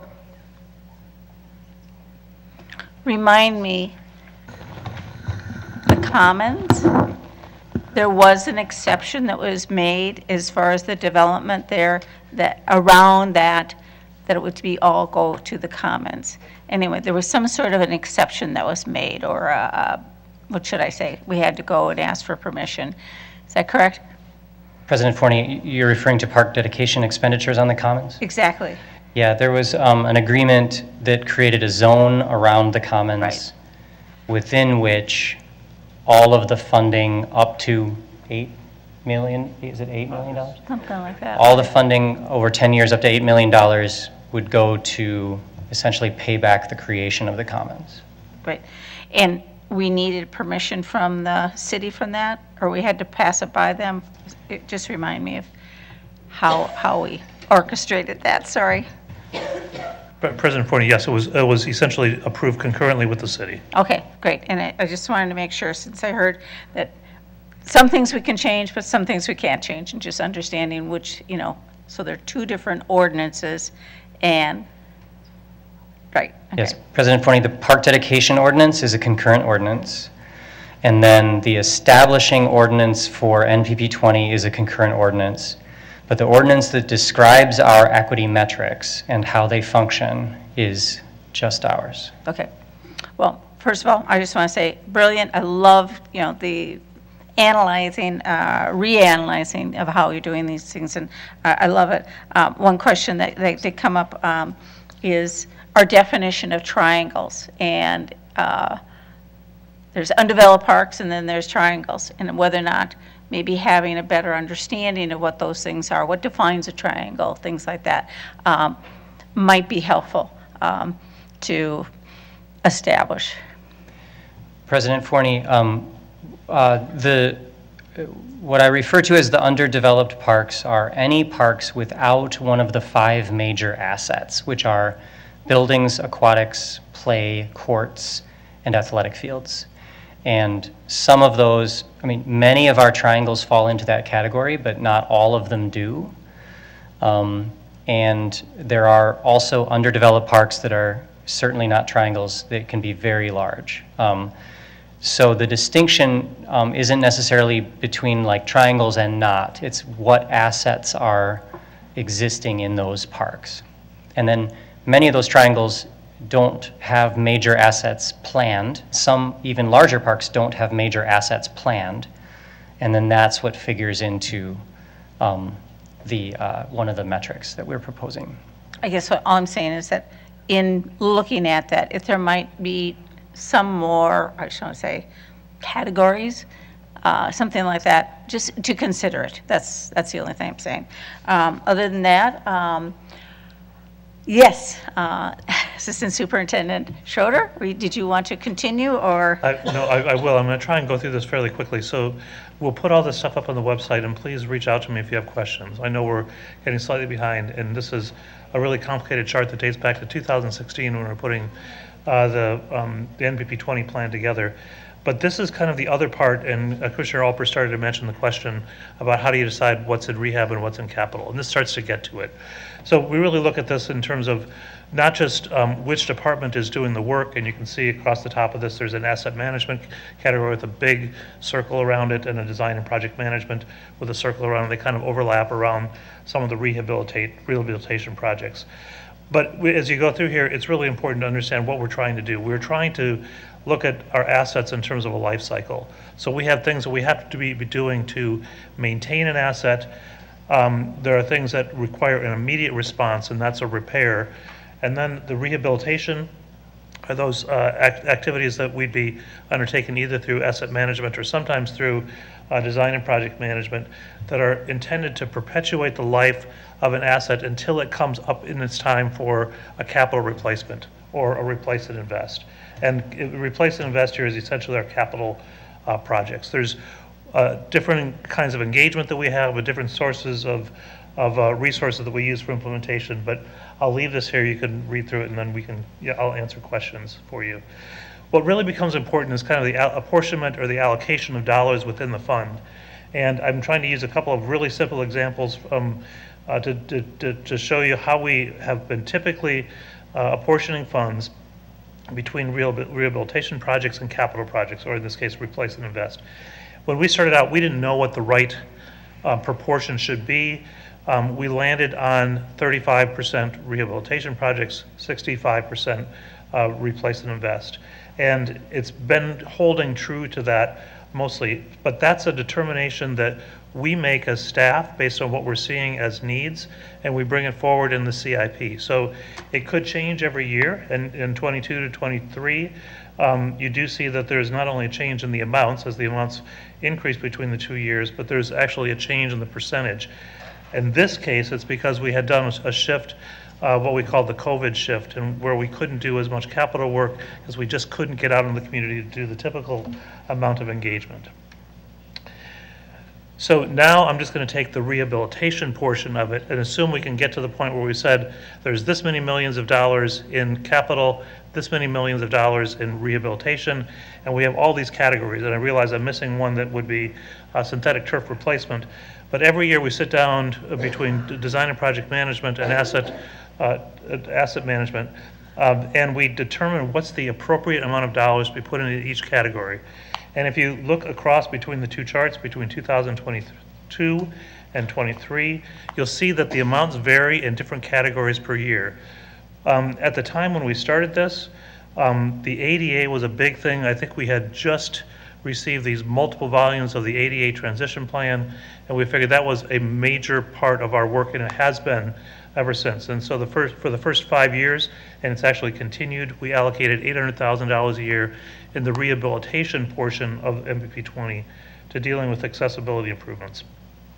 Some of these categories are taken on by asset management, some through design and project management.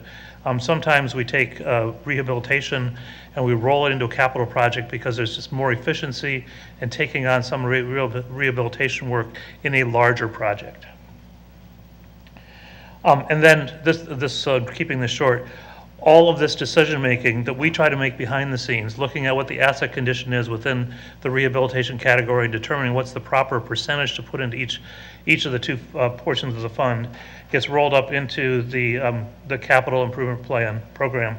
And this page is actually from the budget book that eventually gets approved, and it goes down to this point right here, where we talk about sidewalk and pavement operations, and we get into the regional. But this page is actually kind of the summary of all of this that you see. It is, I think one of the questions that came up, is it possible to vary the amounts between capital and rehab? And yes, in fact, it is. So we make our best recommendation to you as we put forward the draft CIP, and commissioners have the opportunity to suggest amendments to that during the budgeting process.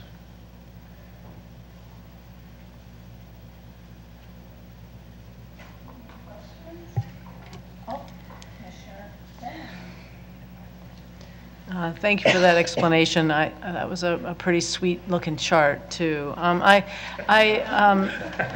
would say that, as the organization gets their arms around more and more asset management, I'd like to see that rehabilitation. I'm looking at Jeremy Barrick over there, but look at that rehabilitation part of the pie grow. Because it's essentially about, otherwise you're deferring maintenance and you're spending more to renew.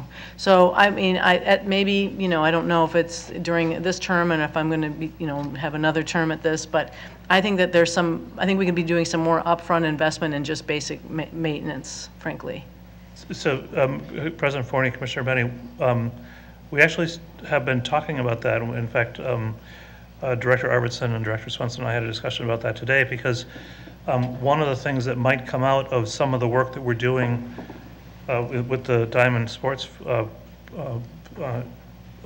effort, it might be identifying that our fields which are not identified here actually need rehabilitation. And as Director Arvidsson noted, we have a priority list of playgrounds and we keep moving through those. And as we go through and rehabilitate those playgrounds, we may get to the point where we need to rehabilitate fewer of them, and we can direct more of those funds into a new rehabilitation category. So we look at that every year, and we can continue to look at that as we move forward in this program. Commissioner Mans? Thank you. Yeah, the facility study, that's really interesting, because so we spend about $400,000 a year, or 3-4 playgrounds. I mean, that would do a lot for the asset of fields, like one of those instead of one playground. My question was related to Commissioner Benny's, and now I've lost it because I heard facility studies and fields, and I got distracted. So what was I'll have to come back, sorry. Commissioner Schaefer? I'd like to understand how what percentage of these rehab dollars are spent in tandem with the CIP project, what percentage are kind of spent on emergency basis, how the workflow on the spending of the rehab happens is what I'd like to understand better. President Forney, Commissioner Schaefer, we may have to do a little diving to be able to get you that level of information. As we noted in here, there are some things that are emergency, but that's typically not in the rehabilitation category. Rehabilitation is perpetuating an asset till it carries over, and it gets programmed based on priority. There may be something that's an emergency that moves right to the front of the line, and we may have to take it totally out of sequence. And we may have had one of those with the roof prod program at Nokomis early on, where as we were doing our inspections, we realized that there was actually a failed column or rafter. I can't remember which one it was. It was potentially a catastrophic failure. So that moved to the front of the line. We'll have to do a little more work to figure out how we look at things in terms of like what portions of the rehabilitation dollars are wrapped into capital projects. But we can probably figure that out in the next couple of weeks. Yeah, I think it would seem that if we could streamline some of those processes, it could potentially be financially beneficial to us. President Forney, Commissioner Schaefer, I want to really reemphasize something that to be most efficient in terms of how we do some of these things, and we go through this every year trying to figure out like where can we take work that would normally be rehabilitation, which takes a project manager and a consultant and a contractor to do it. We're doing that with a capital project, and oftentimes it's most efficient to wrap it into the capital project. They don't, in asset management, it's not always done that way, but some of the projects they're doing are done that way, and it requires project management, potentially engagement, and then contract management as well. So we're trying to be efficient with staff time as well as we try to make these apportionments. And, we've done such a great job with courts and trails. These are all categories, right? We can continue to assess and put out in a spreadsheet. So, thank you. I'm going to go back to Commissioner Mens before he loses it. Yeah, Sorry. it's been sleep. So I was wondering, so like the way that we apportion it, that chart, which actually was really sweet, I really liked that visual, is solely by staff direction. There's nothing in the MPP 20 saying we have to use this much for rehab and this much for replace and invest. but I'm also hearing that there might be some wiggle room in when we replace a playground that could kind of constitute rehab. So would the board have the discretion or power to like set a number of like what we want percent? Because I'm hearing that I hear consistently from this board that we want to rehabilitate and improve what we have. Would that be something that would need board direction, or just like informal, the staff kind of knows that's kind of where we're heading? President Forney, Commissioner Benz, so the board does have discretion as you approve the CIP every year.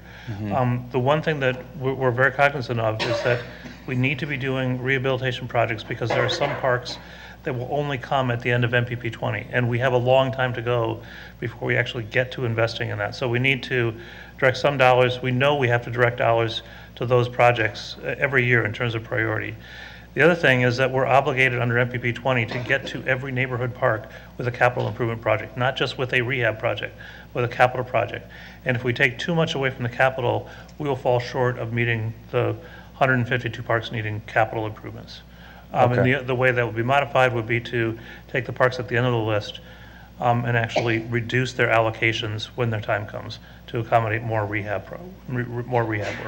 And it's important to recognize that the rehab work is not based on the equity metrics, it's based on the priority of condition of the asset that's being addressed. Okay, that makes sense. And also, I'd like to caution us around, I know the word asset is really, clear, but I mean, some of these larger undeveloped parks might have a lot of natural assets that we're not necessarily providing the value to. And if we have to like put a capital project everywhere, I mean, are we just plopping something that we can build there? So I don't know, that really sort of worries me that we don't necessarily consider the natural assets that are in the park, that we're only considering the assets that are man-made or just man-made, I guess. Commissioner Thompson?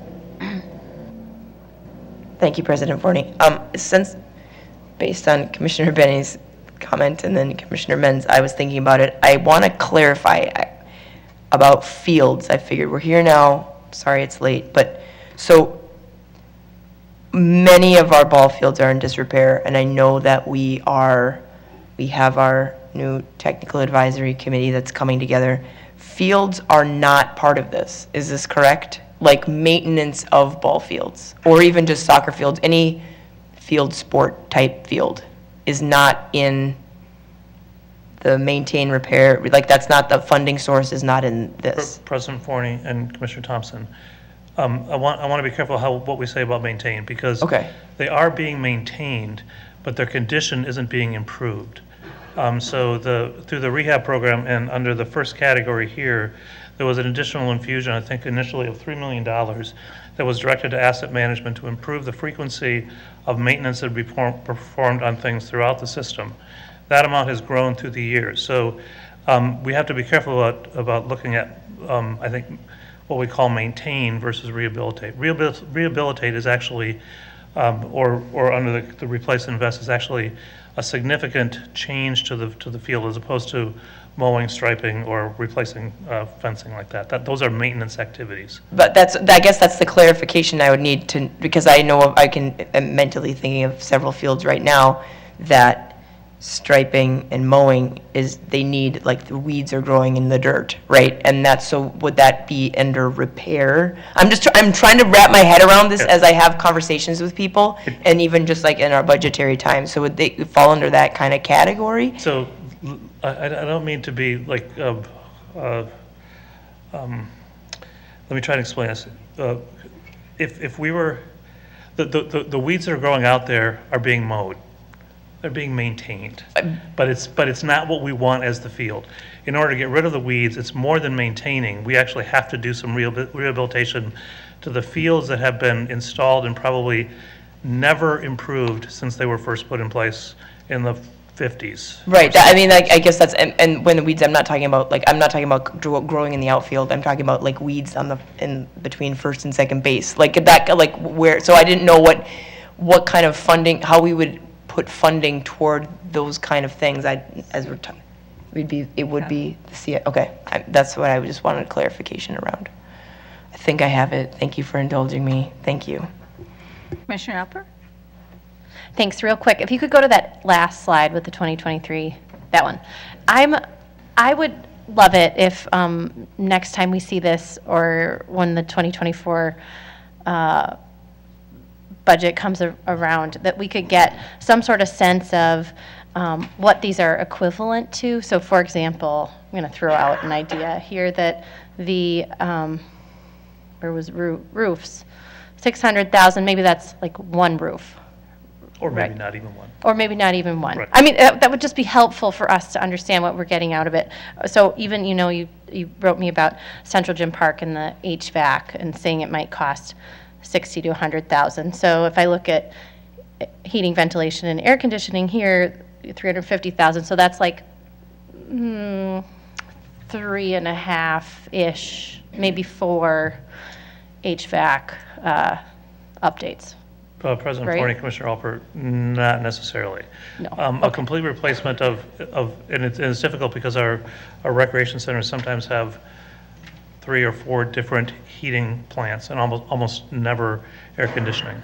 And if we were to replace the 3 independent heating and adding air conditioning, we're also probably upgrading electricity in that building, and it's probably turning into a multi-$100,000 project, as opposed to simply adding air conditioning with what we call mini splits on the roof, which is a far less expensive venture. Okay. I think I'm just trying to help translate these, what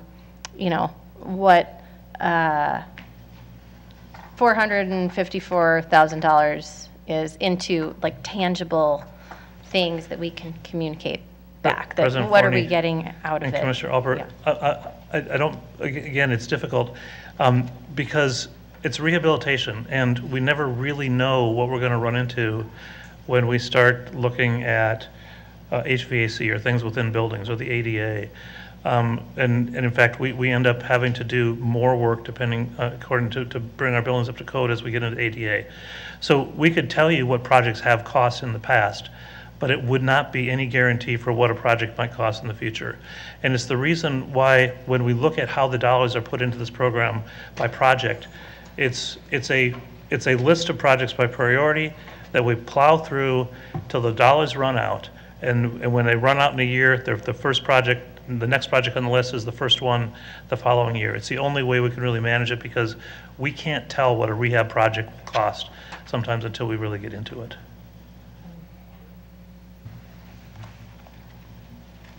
I see no more lights. Are we getting to wrap-up time? I mean, we've got 9 more minutes.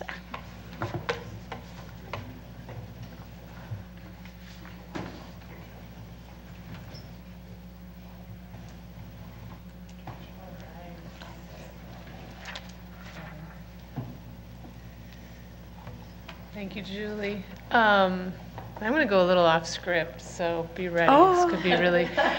We are 8 minutes away from our stated end of the meeting.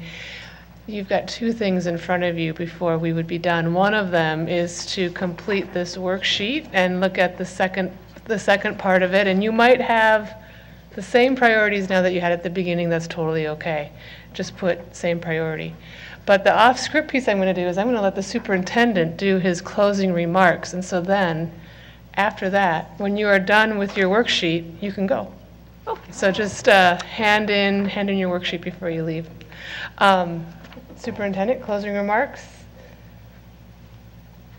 Thank you all very much. Thank you, President Forney and Commissioners. I don't have a script for closing remarks. So we have some questions that we'd answer. We did a wonderful job of really asking some really well thought out questions. I know staff was taking copious notes here to respond back to you, of course. We have a lot of work to do going forward. We are always available as staff to send, again, with the practice of putting your notes down there and sending them to us. We can respond back to you anytime that you need information. And again, really grateful for this evening, for your time. And that is really what I wanted to share with you. And I look forward to our next budget meeting the next couple of weeks. I know we're going to have some work to do. I look forward to that. And I also wanted just to thank staff. I always sit here and I'm always amazed by their talent and their skill and their knowledge. I'm always just so impressed by them every time. I learn something new almost every time I sit with these really wonderful professionals. but I've also learned a lot from you, and the questions you asked are really thoughtful and very, very, very much appreciated and very thoughtful, and so thank you for that. And I look forward to our next meeting. And if you have any more questions, we can answer some here, of course. But if not, I will turn this back to you, President Forney, for the closing. So thank you very much. I agree. Thank you for really sharing your not only talents, but the deep insights and perspective. It's been very educational for us. We will be meeting again on the 17th, same time, same place, for our second budget retreat. And it sounds like we'll have some insights at the next board meeting on the 10th. So not seeing any lights, I will call the meeting adjourned. Finish your worksheets, everyone. Homework.